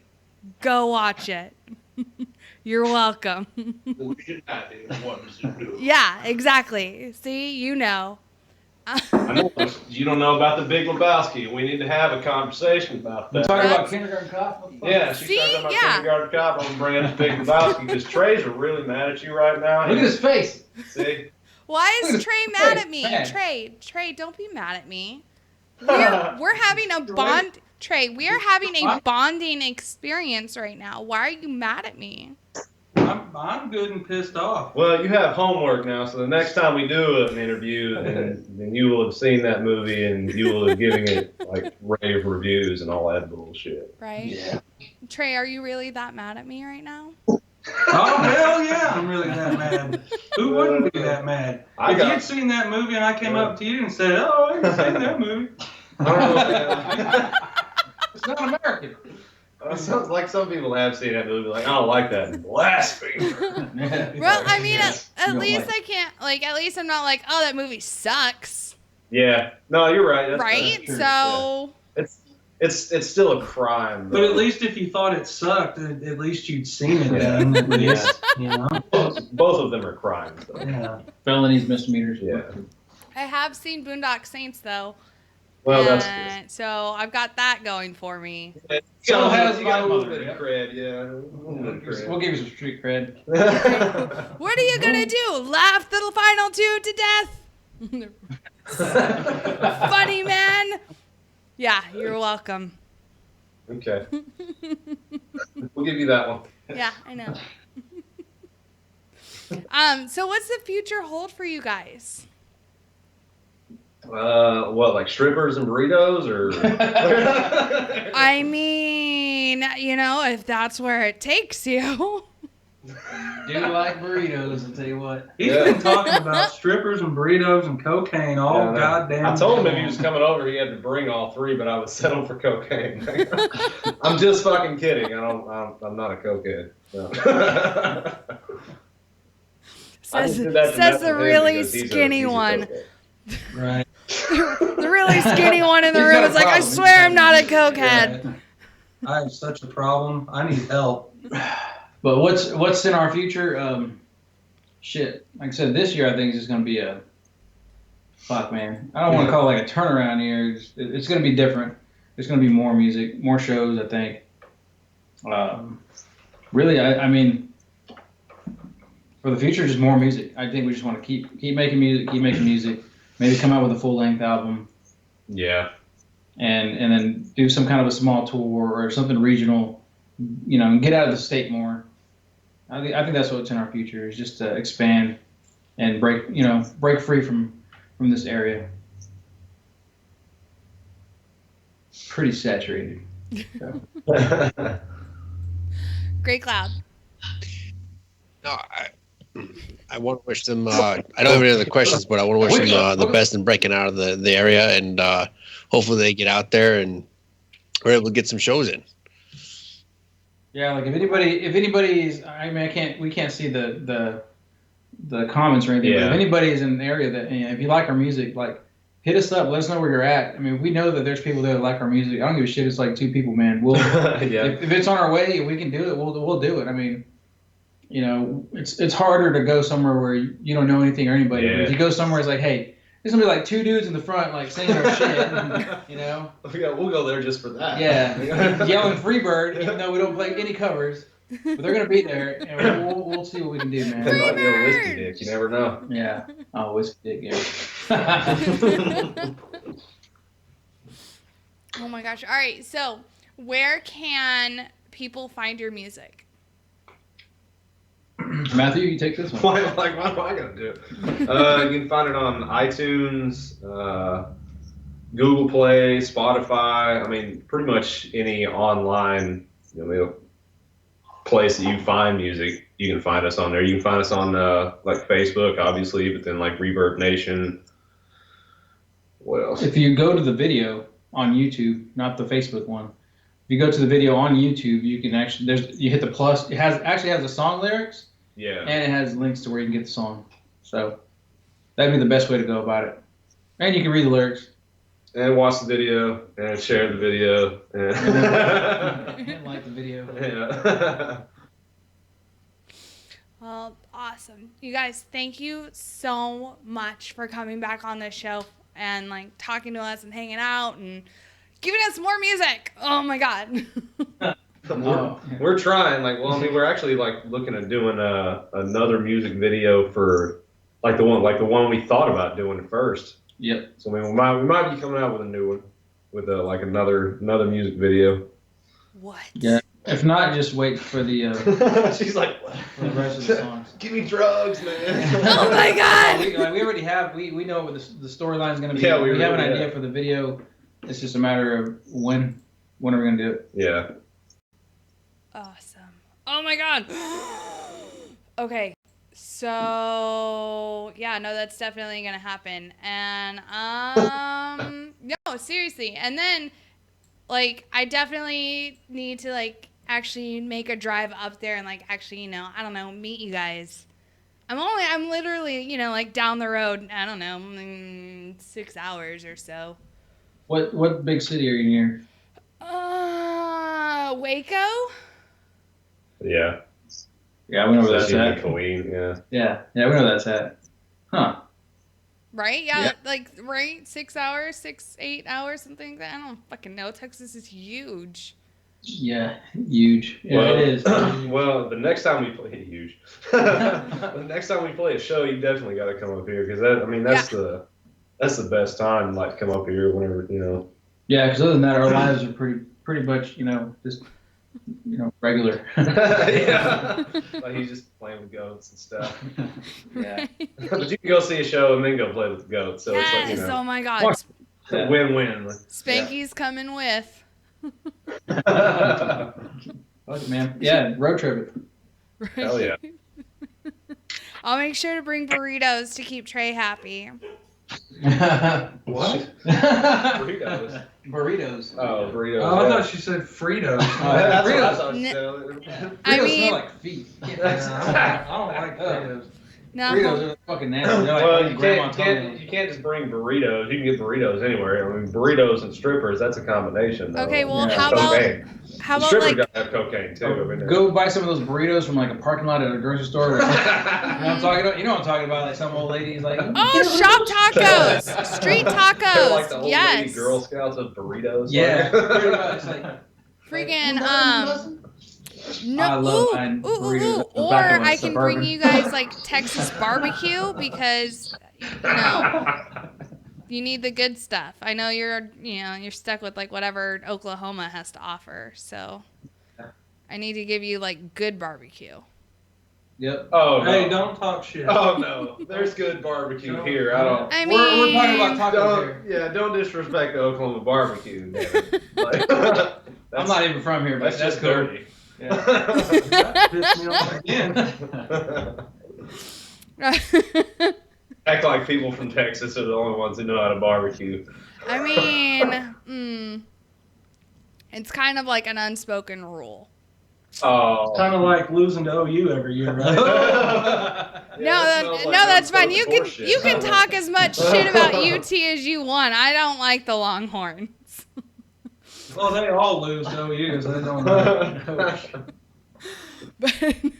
Oh, them Horned Frogs, huh? What a stupid mascot. Yeah, the Horned Frogs got beat by OU twice this year. So. They done loved him up and turned him into a hornet.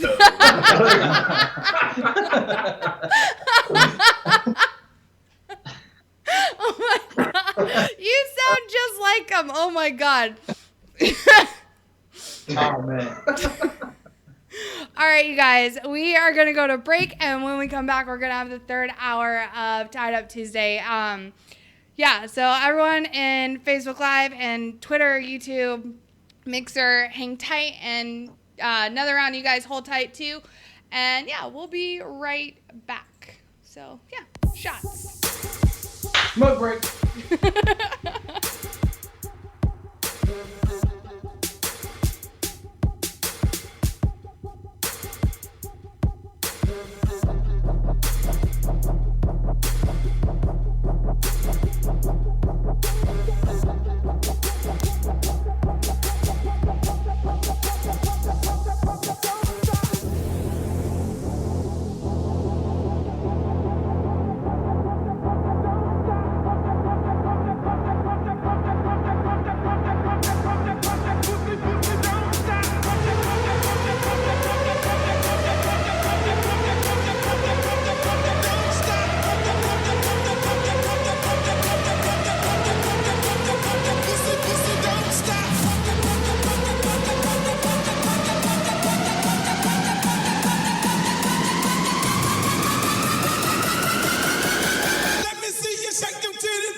Oh my god.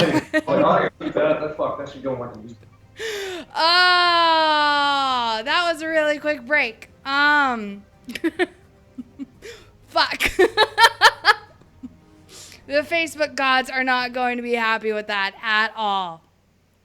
They're not going to be happy. Nope. Oh. Holy shitballs. Whoops. I was busy talking to everyone from another round, and I got distracted, and yeah, so here we are, and we're back early from our break. Thanks, Spanky, for that little comment. Oh, that Game of Thrones shit! Fuck.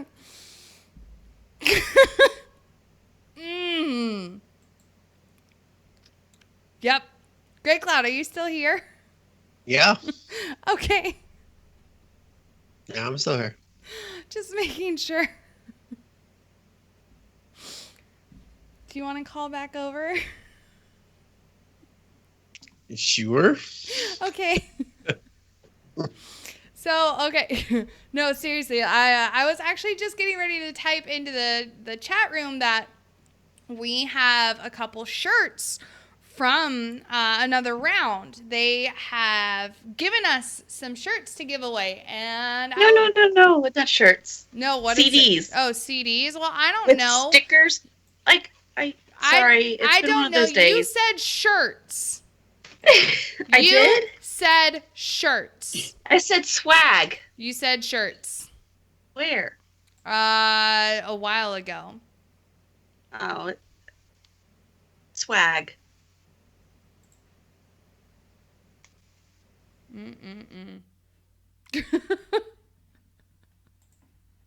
It's gonna be okay.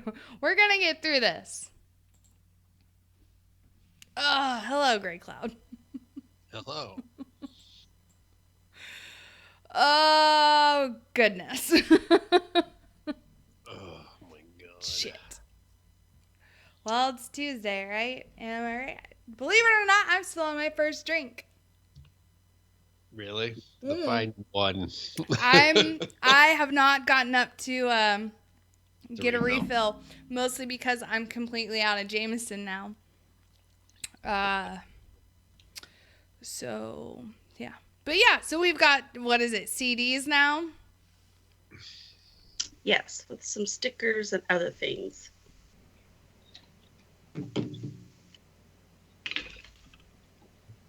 So yeah, so we're gonna give those away. What are you popping corks to? Scotch. What else would I pop a cork to? Oh, well, I don't know. You could be a classy broad. I am a classy dude. As you lick the bottle. You can't let any of it go to waste. I'm a classy dude. Go to waste. Oh my God. So bad. Anyways. What to do that?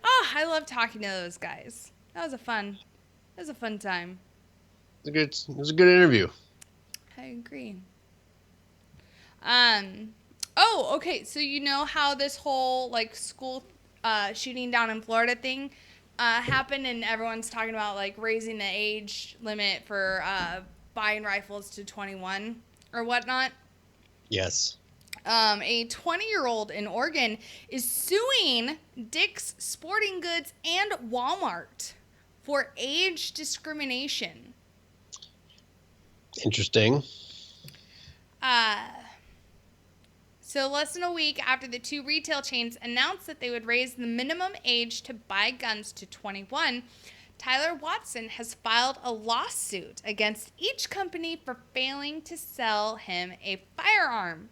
According to the lawsuit, he attempted to purchase a firearm from a Field & Stream location, which is owned by Dick's Sporting Goods, on February 24th, 4 days before the new policy was announced.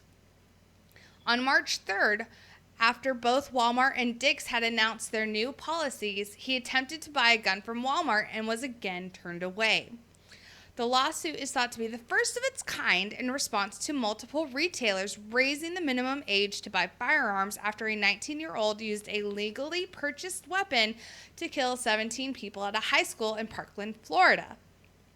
According to the Oregonian, Oregon law allows people to own shotguns and rifles from the age of 18. Watson alleges, therefore, that the store's policies violate Oregon statutes that protect its citizens from age-based discrimination.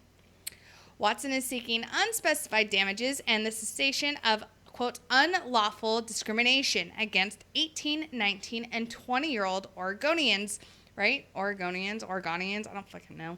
Whatever, their state's weird. By Dick's and Walmart. Walmart spokesman Randy Hargrove told NBC that the retailer plans to defend the new policy. Quote, "We stand behind our decision and plan to defend it." Dick's did not immediately return Fortune's request for comment.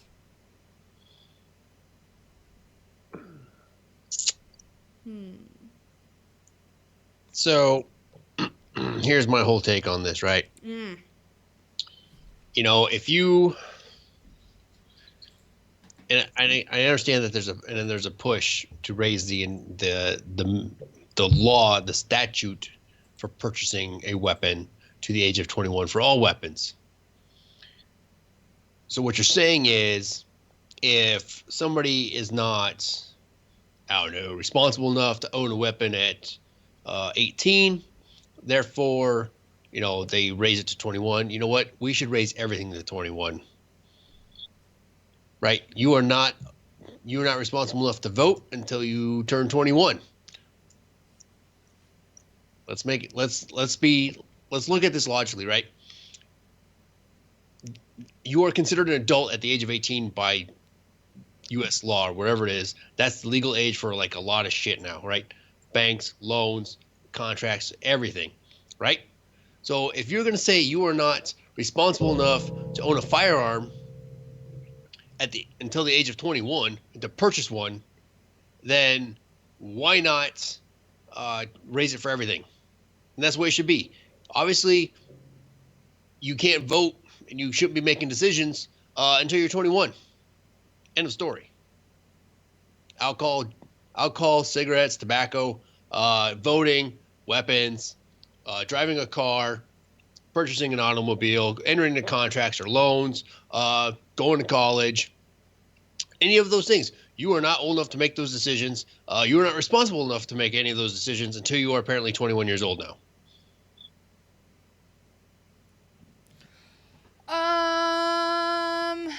Question. You just said go to college. So between the ages of 18 and 21, so between high school, so you know you graduate high school at 18, right? Right. So, but you just said college. Don't go to college till you're 21. So between the ages of 18 and 21, then what do you do?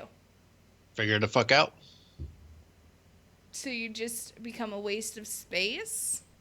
No, I mean, you can go get a job, right? Are we going to say people can't get jobs now as well? No. But again, you're not responsible enough to make those kinds of decisions or enter into those types of responsibilities, because going to college requires some kind of additional responsibility, i.e. Having to purchase said college, usually in the form of a student loan. Right? So you have to wait till you're 21 to attend college, to attend a trade school, to do whatever else that you need to do. Because 21 is apparently the age that, according to what people are calling for, i.e. teenagers who have no concept of how the Constitution works. Gio brings up a good point, though. Whom? Gio in Facebook Live. How old is a Vegas shooter? It's not about age. It's about what your mind frame is.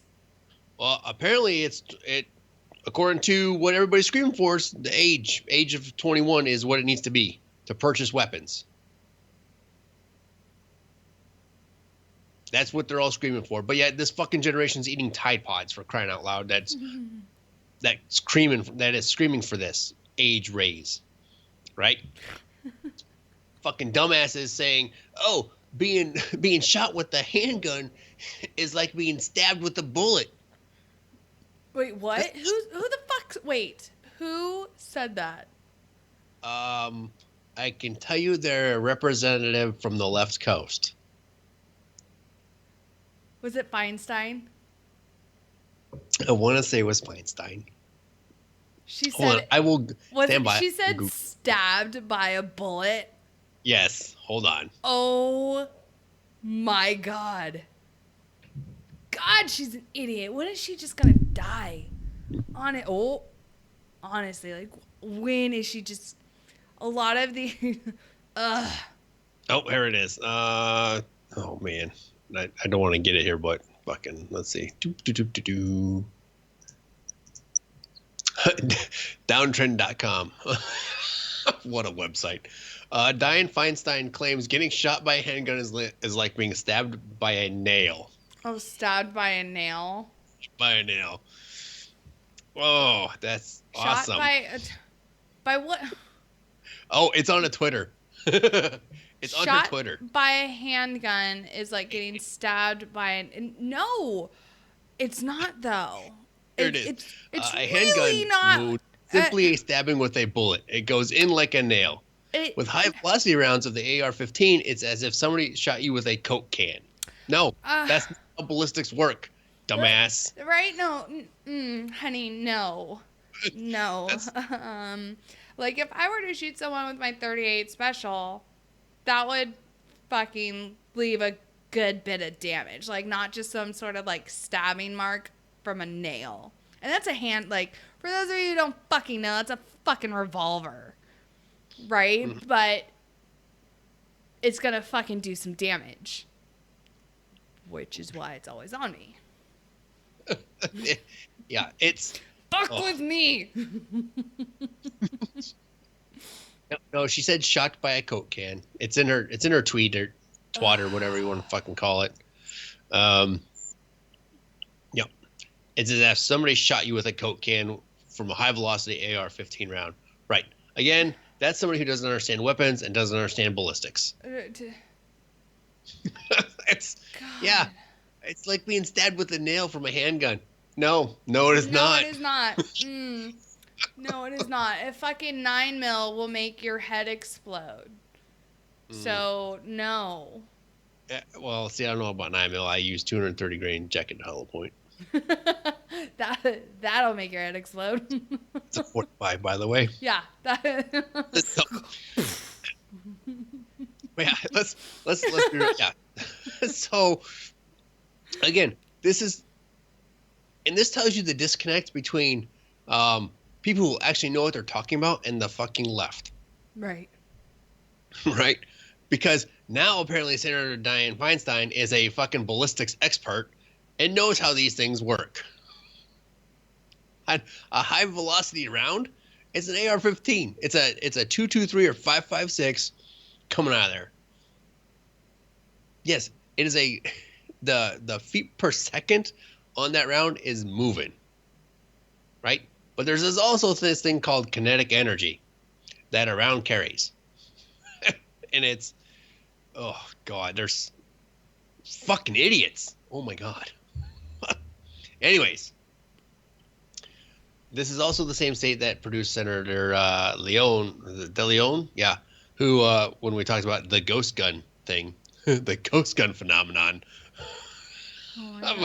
the 30 round clip in half a second. Oh my God. Yes. Oh my God. This weapon can empty a 30 round clip in half a second. Yes. The Sea-Wiz. No, it can't. The Sea-Wiz, which is probably the fastest cyclic rate in the U.S. arsenal, right? The Sea-Wiz. Yeah. Cannot even come close to that. Yeah. Let me rephrase. It comes close, but it does not. 30 rounds, half a second. Right? That's stupid fast. Yeah. Oh my God. So California, you're doing a bang up job with your representatives. Got it. If that's what you want to keep voting in, by all means, that's what you're voting in. And again, this is coming up of midterms. It's going to get exciting. It's going to get interesting. Educate yourselves and vote come November. Anyways, I'm sure that'll be a hot topic come, I don't know, August for us. I don't want to talk about politics. I don't want to talk about the races until like August.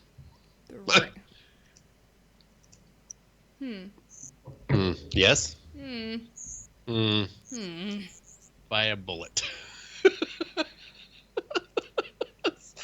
I'm going to stab you with this round. Right. And it'll hurt. Idiot. By a spoon, cousin. Because it's dull, you idiot. It'll hurt more. What? Have you never seen that movie? Oh, okay. Which movie?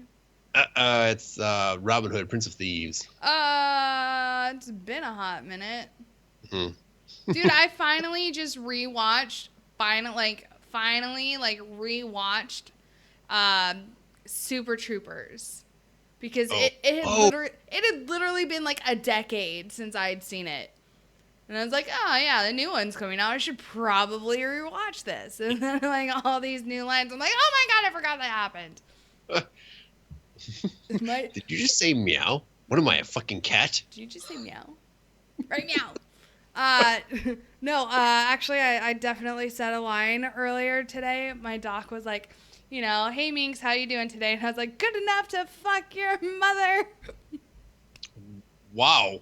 And he looked at me and he was like, what? And I was like, from Super Troopers. And he's like, where did they say that? And I was like, you know, when like he gets shot in the dick with like the ballistic thing over his dick. And he's like, oh, yeah. And I was like, there.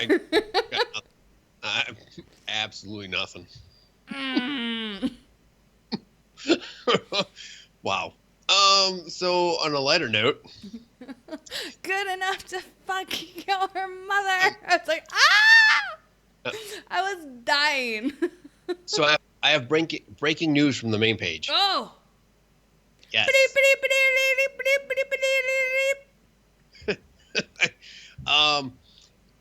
The Army Air Force Exchange Service will no longer be carrying magazines and clips. This is what it says on the announcement. With a capacity of 11 rounds or higher.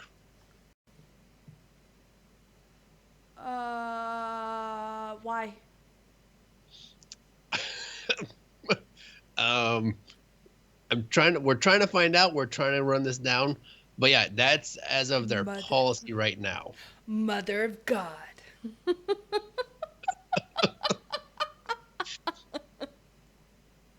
But why though? That's stupid. What if you have to fucking, I don't know, replace a magazine?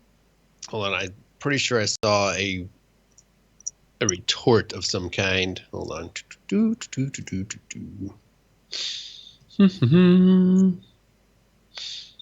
I'm trying to find it, but they say it has to do with their marketing and their sales projections and some of their fucking garbage like this. You're trying to find the actual. Somebody actually had an exchange with them, and I'm trying to find it.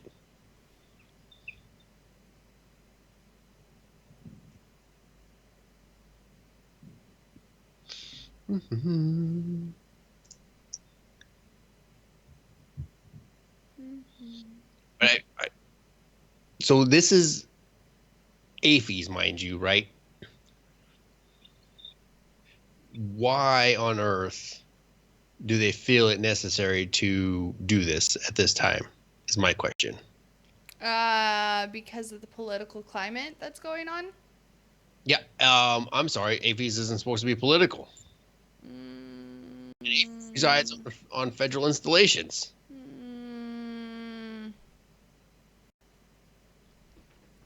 So then, ooh, tin foil hat time.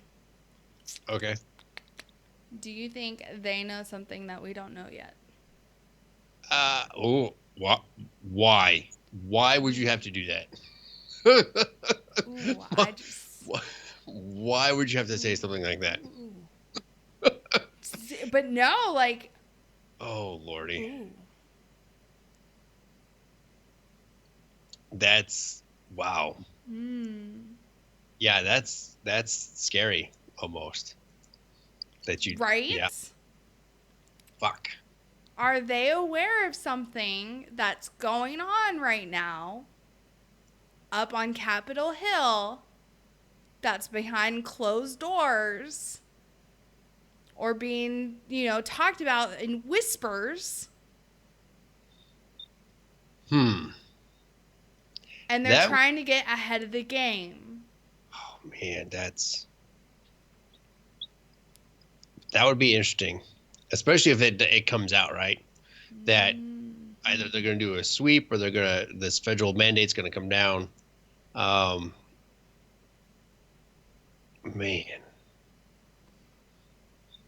Son of a bitch. Oh, I got you thinking now.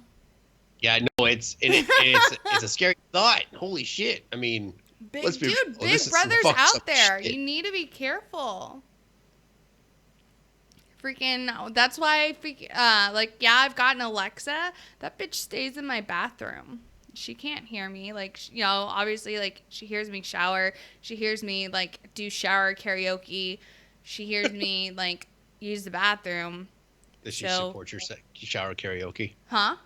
Does she support your shower karaoke? The bitch doesn't have a choice. But, you know, the FBI agent who listens in, like...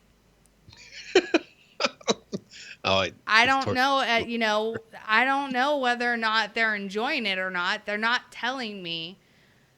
My music doesn't all of a sudden stop. So maybe they enjoy it. I don't know. You never know. They could be enjoying it. I'm just saying. I don't talk about sensitive information in front of Alexa. Yeah, you do that and see where that gets you. Yeah, no, that's why I don't do it. Fucking. I'm smart. SMRT.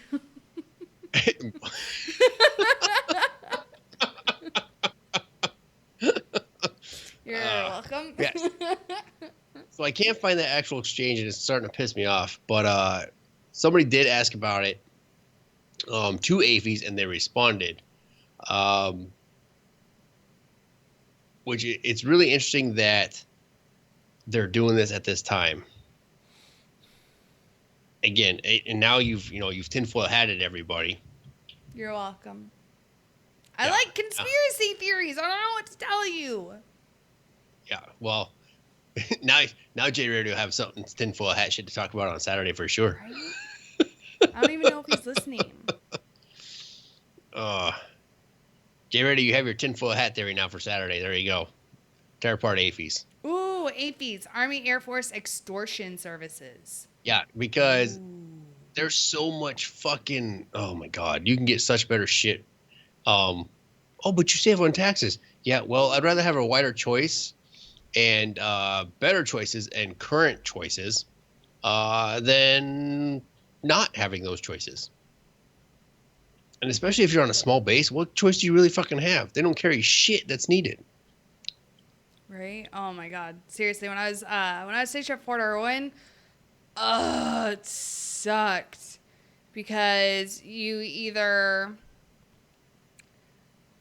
shopped online, which, you know, then you waited for fucking ever for everything to get there, or you shopped at the PX, which, you know, if they had it, awesome. If not, then you're just shit out of luck.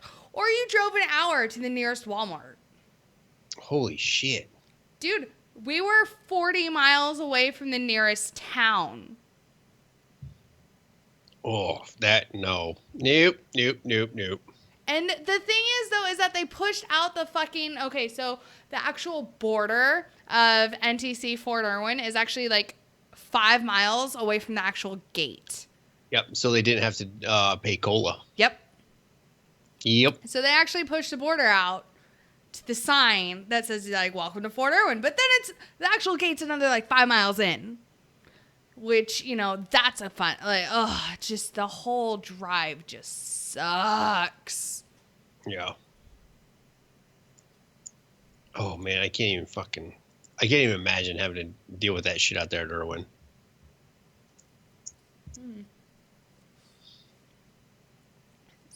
Fucking A. Yeah, I can't find that. Nation, I apologize. I saw it, and I can't find it now. But it was an interesting read. It said it had to do with fucking their policy on the way they sell shit or something, some garbage like that. But Minx, you bring up a good point, and that's a scary thought. It is a scary thought now to deal with that. Mm-hmm. Wow, you know what? You have an amazing shower voice.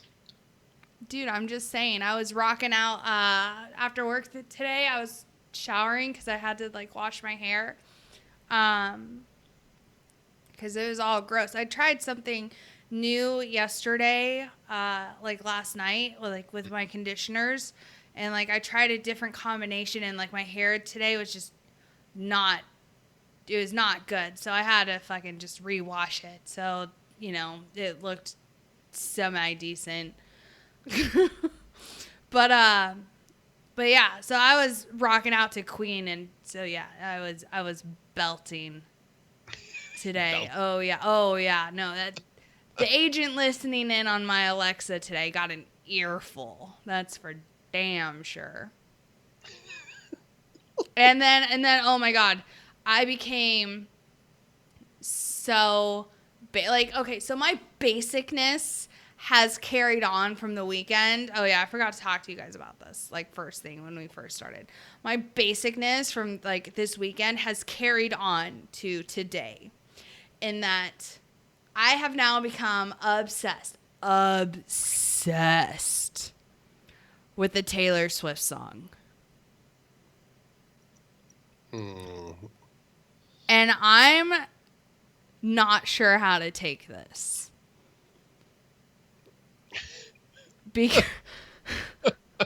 Because on the one hand, I'm like, oh my God, like I fucking love this song, right? This song is fucking awesome. Like it speaks to me, and I absolutely love this song. Like the beat, just everything about it is just like, oh my God, yes, T Swift. Yeah. Oh God, I can't believe I just said that. Oh God.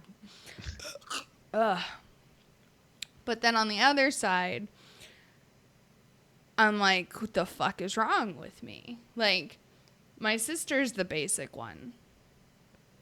Like, okay, so in my family, there's 7 kids.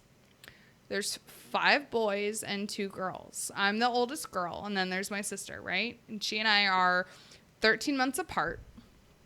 I'm definitely more of the tomboy of the 2 of us, which would explain why I joined the Army. My sister is the girly girl. My sister is basic. All right. Like if you go to your dictionary and you look up basic bitch, you're going to see a picture of my sister, and she's going to be there like with her fucking Starbucks coffee and her Ugg boots with her fucking fur vest and her North Face jacket and her goddamn, like, black leggings. Like, that is my sister.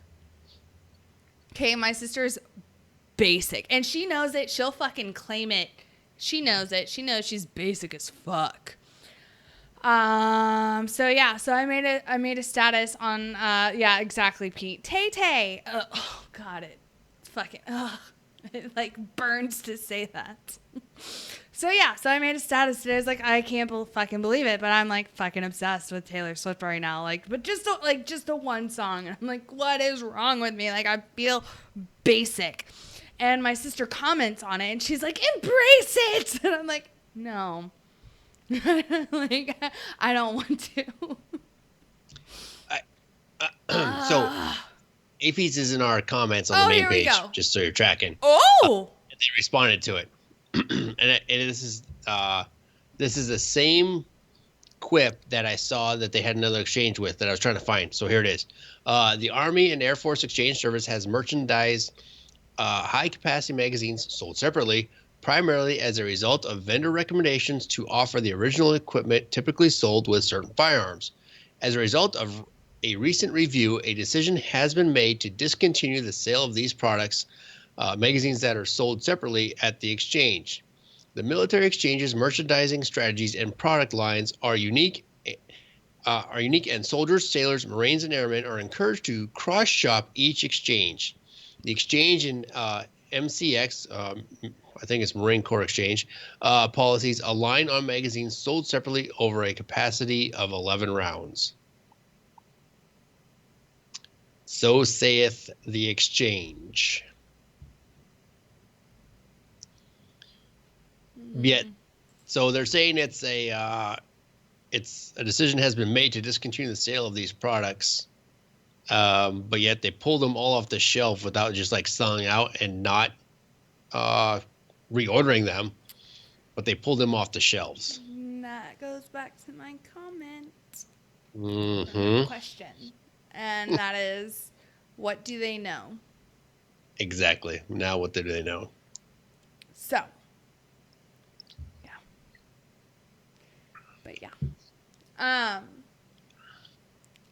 But yeah. All right. So from that story to another like really bad story. So you remember 4 years ago, how there were 200 and some odd girls kidnapped out of Nigeria, and there was that whole hashtag movement like bring back our girls or save our girls or whatever.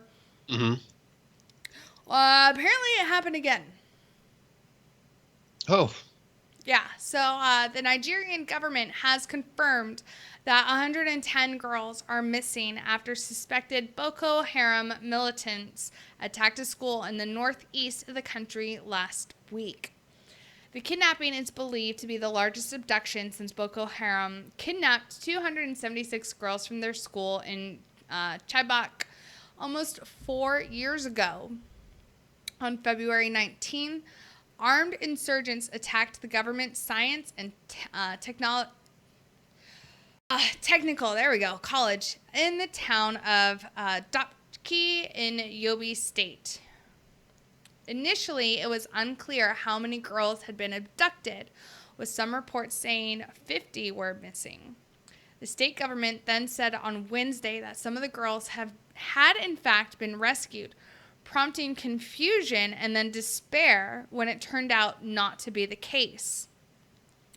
Frantic parents put together their own list of the missing, estimating that some 105 girls were unaccounted for in the wake of the attack. In a statement issued Sunday, the Information Ministry confirmed the parents' fears. 110 had in fact disappeared. On Monday, Nigeria said it had deployed extra troops and planes to search for the missing girls, according to the BBC.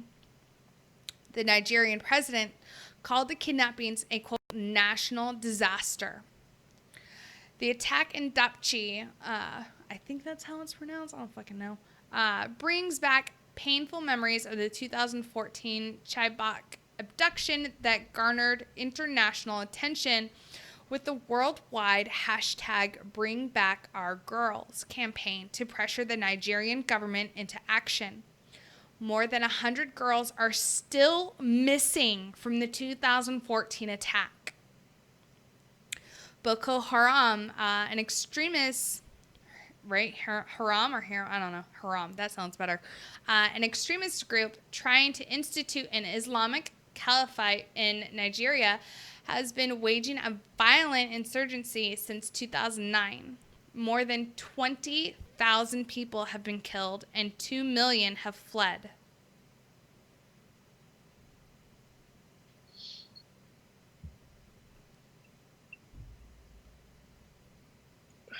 Man. It doesn't get any better for them over there in that yeah. This is what they do. This is Boko Haram's MO.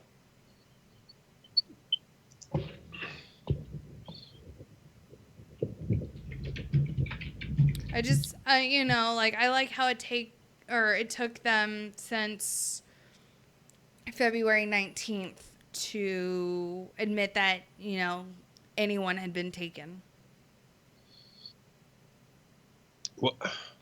What really? As the government, would you admit that quickly? Yeah. Why wouldn't you? Like, especially if this is not the first time that it's happened, and especially if you're still missing people from the first time it happened. Mm-hmm. And the only reason you even got involved the first time is because of international pressure. Hell yeah. Fucking February 20th, I would have put out, or even the evening of February 19th, I would have put out a fucking international message. Hey, it fucking happened again. We need everybody's fucking help. Finding, A, the people who fucking did this, and B, all the girls that they fucking took. And I probably would have phrased it the exact same way. Like, I'm not gonna lie. Right. Because this is bullshit. Because you know exactly where all these girls are headed. They're heading straight for fucking either slavery or sex trade. That's exactly where they're fucking headed. Yep, they are. So I have an additional, the story is older. It's from January. But a Boko Haram video purports to show some kidnapped Chibok girls. The militant Islamic group Boko Haram released a video on Monday, which would have been, let me get the date for you guys, because this story is from the 15th of January. So the 15th was a Monday. The video on Monday, which purported to show some of the girls kidnapped from the Nigerian town of Chibok nearly 4 years ago, saying that they do not wish to return home. Of the 270 girls originally abducted from their school in April of 2014, about 60 escaped soon afterwards, and others have since been released after mediation. Around 100 are still believed to be in captivity. A group of about 12 teenage girls and young women, some of whom holding babies, are seen in the 21-minute video. We are the Chibok girls. We are the ones you are crying about for us to come back. By the grace of Allah, we are never coming back, said one of the girls in the Hasua language, widely spoken in northern Nigeria. These people are taking care of us, and we are grateful to them. We are happy here. We have found our faith, said the girl, clad in full Muslim veil. Reuters was unable to independently verify the claim that the girls were among those kidnapped in Chibok. Abu Akar Shaku, the leader of one of the group's factions, also appears in the video, which was obtained by a U.S.-based journalism website, Sahara Reporters. The Chibok girls have adopted and recognized God's religion, said Shaku, flanked by 4 masked men. Imagine that. We captured the Chibok girls while they were being taught Western education. They realized that Western education is its rules and regulations that you taught them is bad, added Shaku. The name Boko Haram roughly translates as Western education is forbidden in the Hasu language. You mean it was raped out of them and beaten out of them? Probably, yeah. No, that's exactly what it means. It means that they were raped and beaten into submission. Yep, and into that belief style.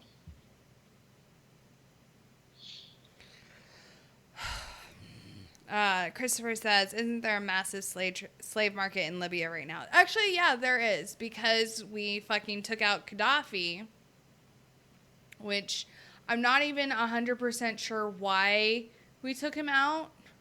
Why did we take him out again?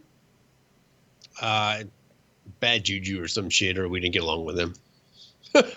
I mean, but pick a reason. I do remember it was during the time that Hillary Clinton was Secretary of State. Let's see here. So I do remember that.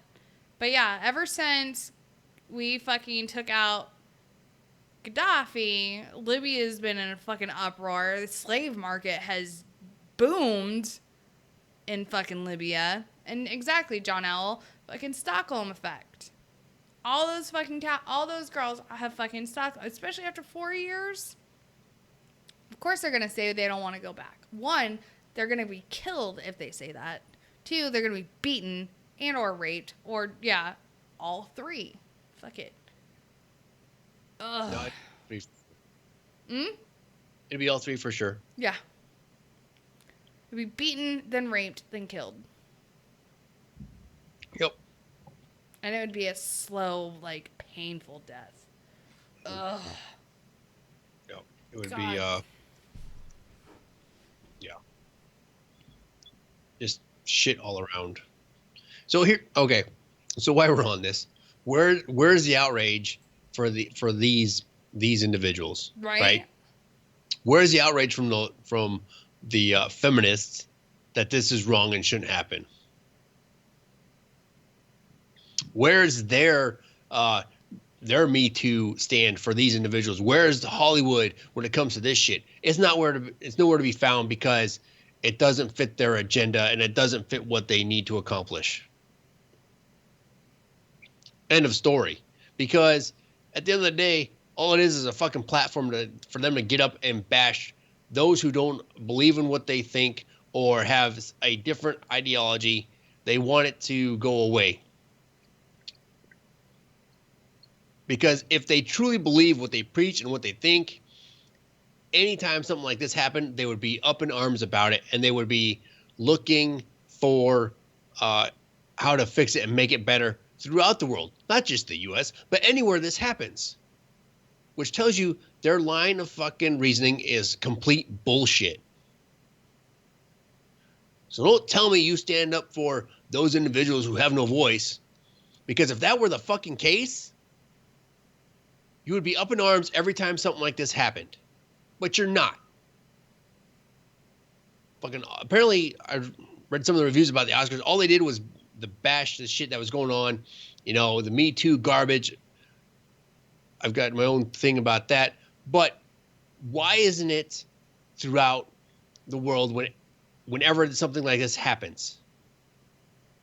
It's not. It's for their little elitist fucking soapbox platform to make them feel better about themselves, to get their 15 minutes of fame,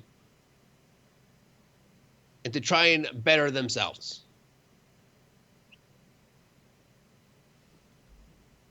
So there. But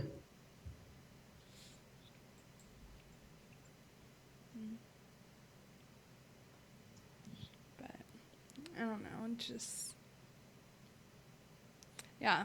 I kind of want to be like, excuse me, Michelle Obama, where's your TV ad for these girls that got kidnapped? No. Oh, are we not doing that this time? No? No. No? Oh, okay. We not doing that? All right. Yeah. How many rants is that for Grey Cloud tonight? I think 3. 3 tonight so far? I think so. Yeah. Nation, I apologize. They haven't been as fiery as normal. I'm a little tired. Travel and school is starting to take its toll. I'm looking forward to summer break. We'll put it at that. When is spring break for you? Huh? When is spring break? Spring break is 2 weeks. Oh, okay. And I'm going golfing for the weekend. Oh, that's fun. Just gonna go relax and golf for the weekend for spring break, and then so after spring break, there's only 8 weeks of class left, or 7 weeks of class left. Nice. Thank God. And then it's a summer break like anybody else in school. Right. No. So, but man, that's anyway. Let's see if we can change the subject to something a little more. I don't know if I got anything positive at the moment. Right. I know. That's what I'm looking for. I'm like, oh, what do I have that's positive now? Something positive. Ugh. So real quick, if you are on the East Coast and specifically in the Northeast, batten down your hatches this weekend because supposedly a nor'easter is on its way to do some more fucking damage to you all with, rain and snow and flooding. Because we haven't had enough of that this year up the coast. So, oh my God. Wow. What? Okay, so here's a funny haha, but this is very sad. Woman claims airport security confiscated her gun necklace because it was potentially dangerous. What the fuck? This is on Fox News website. Oh, it was a necklace? A necklace. Aw, my dad and stepmom are watching. Hi, you guys. Aw. Right. A former police officer had her tiny gun necklace confiscated at airport security because it was too dangerous and passengers might think it was real. Clary Sharp, who used to work for special branch, had the piece of jewelry taken off her as she was traveling to Italy from London Stansted Airport on Friday. The charm had sentimental value, and it was a present from her husband, Nigel Greenwood, who died suddenly in 2001, aged just 32, from a heart attack because of their shared love of shooting and membership of a gun dog club. It is around an inch long, and Sharp wears it every day in memory of her late husband, who she described at the time as her best friend. Sharp was traveling with her current husband, Lee, who is also a sergeant in the Met Police, and their 12-year-old daughter, Faye, when airport security staff told her she would not be able to take the necklace on the plane. The 46-year-old was then told it could either be posted to her at her expense or kept by security until she returned 3 days later. When she returned, Sharp discovered she would be charged £8, about $11, for lost property services, despite being told it would be free. The mom of 3, who is now a company director for her own dog food company, says she has traveled through other airports in the UK, abroad, and even Stansted in the past, and has not had the gold pendant removed. She said, quote, I was being searched by a female security officer, and she saw my necklace and said this might be a problem. She then called over a male officer who asked me to take it off so he could look at it. I explained it was just a charm that had been bought for me by my husband and that had been through airport security on loads of occasions, including Stansted, without issue. He then took it off to ask his supervisor and came back saying it would need to be confiscated as it was an imitation firearm. Oh my God. If you here, let me drop you this link here. Imitation firearm, but it's a necklace. Yeah, hold on. I'm going to drop you this link so you can see the photo of it. Oh my God. Like it quite literally hangs there. It does not operate. It does not function. If you squeeze the trigger, you can't. Like you literally cannot squeeze the trigger. I don't think there's a trigger on it to squeeze. There you go. I dropped you it there. Oh, good. It even comes up with the photo of the charm in the preview. Oh God. Are you shitting me? This is as bad as when the kid like bit his Pop-Tart into the shape of a gun. Oh my God. That's ridiculous. Y'all, it looks like one of those old-timey like muzzle loading pistols. That's what it fucking looks like. Why would anybody think that this is real, first of all? It's just, it blows my fucking mind. It's with security trying to make Emerald Hook from in the mixer chat. What was it at the end of the month? Was security guard trying to meet quota? Oh. Just saying.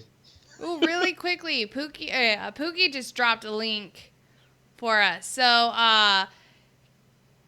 they figured out what killed Kim Jong-un's brother. Oh, it's VX. Yeah, it was a nerve agent.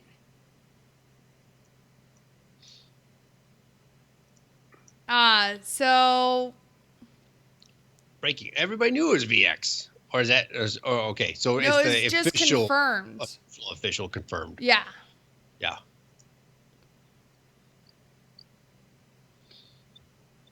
Oh, that's... wow, that's... Oh, man, we're going to run out of time. Real quick, what do you think of this whole feel-good vibe huggy thing that's coming from North Korea right now? In regards to, like, towards us or South Korea? Is, like, possibly willing to talk about quit throwing away its nuclear weapons program. I don't buy it. Neither do I. Good. Same page.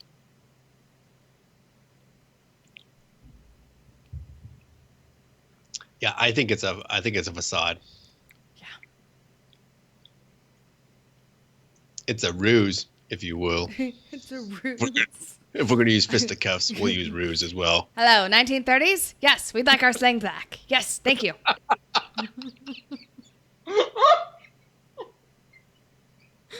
Oh my God.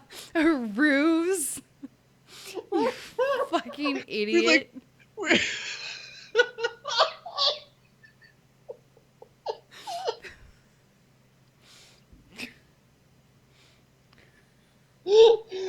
Oh, we like our shitty clothes and plane back, please.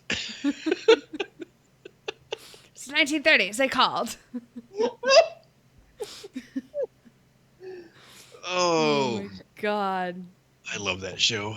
Right? Archer's amazing. Archer's awesome. Yeah, John, I am tired. I am tired. I drink a lot of scotch, so that kind of helps. But no, I think it's a ploy to they want to come to the table, right? So we've seen this time and time again from the North Korean regime. They'll come to the table for a little bit. They'll do what it takes to get a couple of sanctions lifted, to get some commerce flowing back into their system, to get some reprieve from what's going on, and they'll be right back to what they're doing. Mm-hmm. I don't see it any change from what they're already doing from the past. It won't be. No. Not at all. So, what will be interesting though is as soon as we start conducting exercises again with the Rock, what will their response be? The North, because there are exercises that got postponed for the Olympics that still need to kind of happen. So, what will North Korea's response be once those exercises get back underway? Will they still be as willing to come to the table if those exercises are ongoing? No.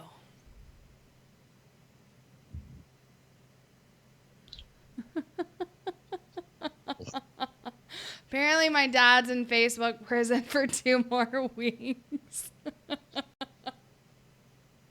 What? My dad and my older brother regularly get put in Facebook jail. Like, it literally happens every other month. Like, I'm honestly kind of shocked that they still have, like, access to Facebook at this point in time. I love you guys, but I'm kind of shocked.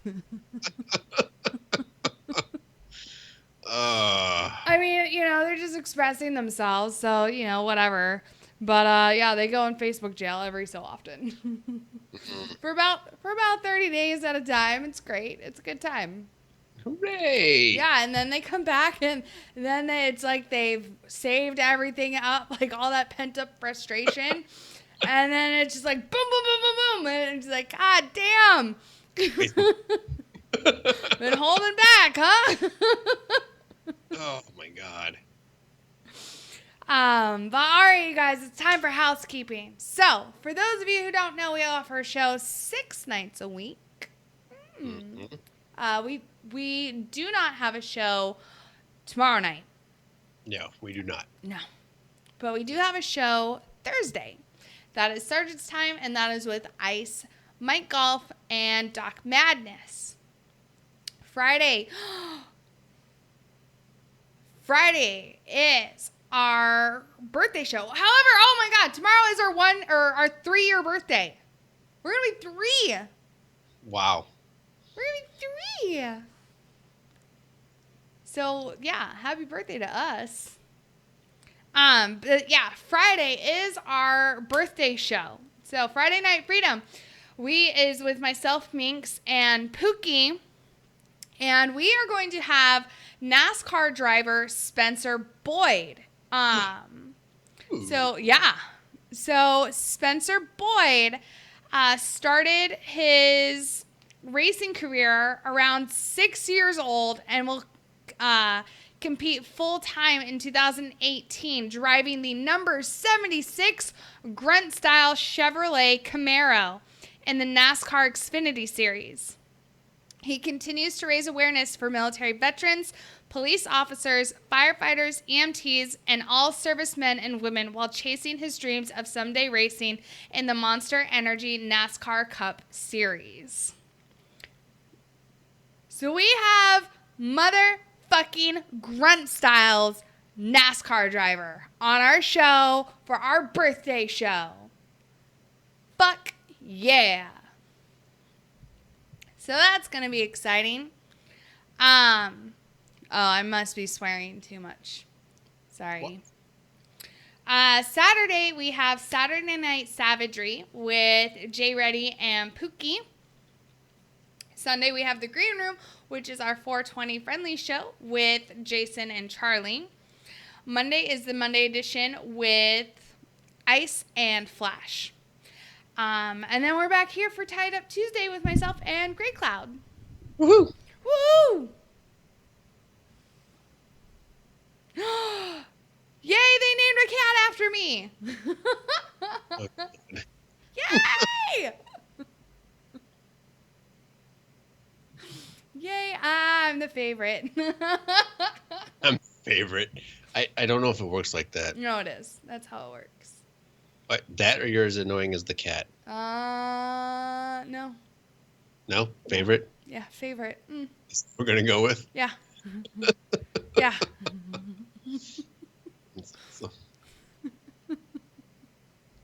That's what we're going to go with. I'm the favorite.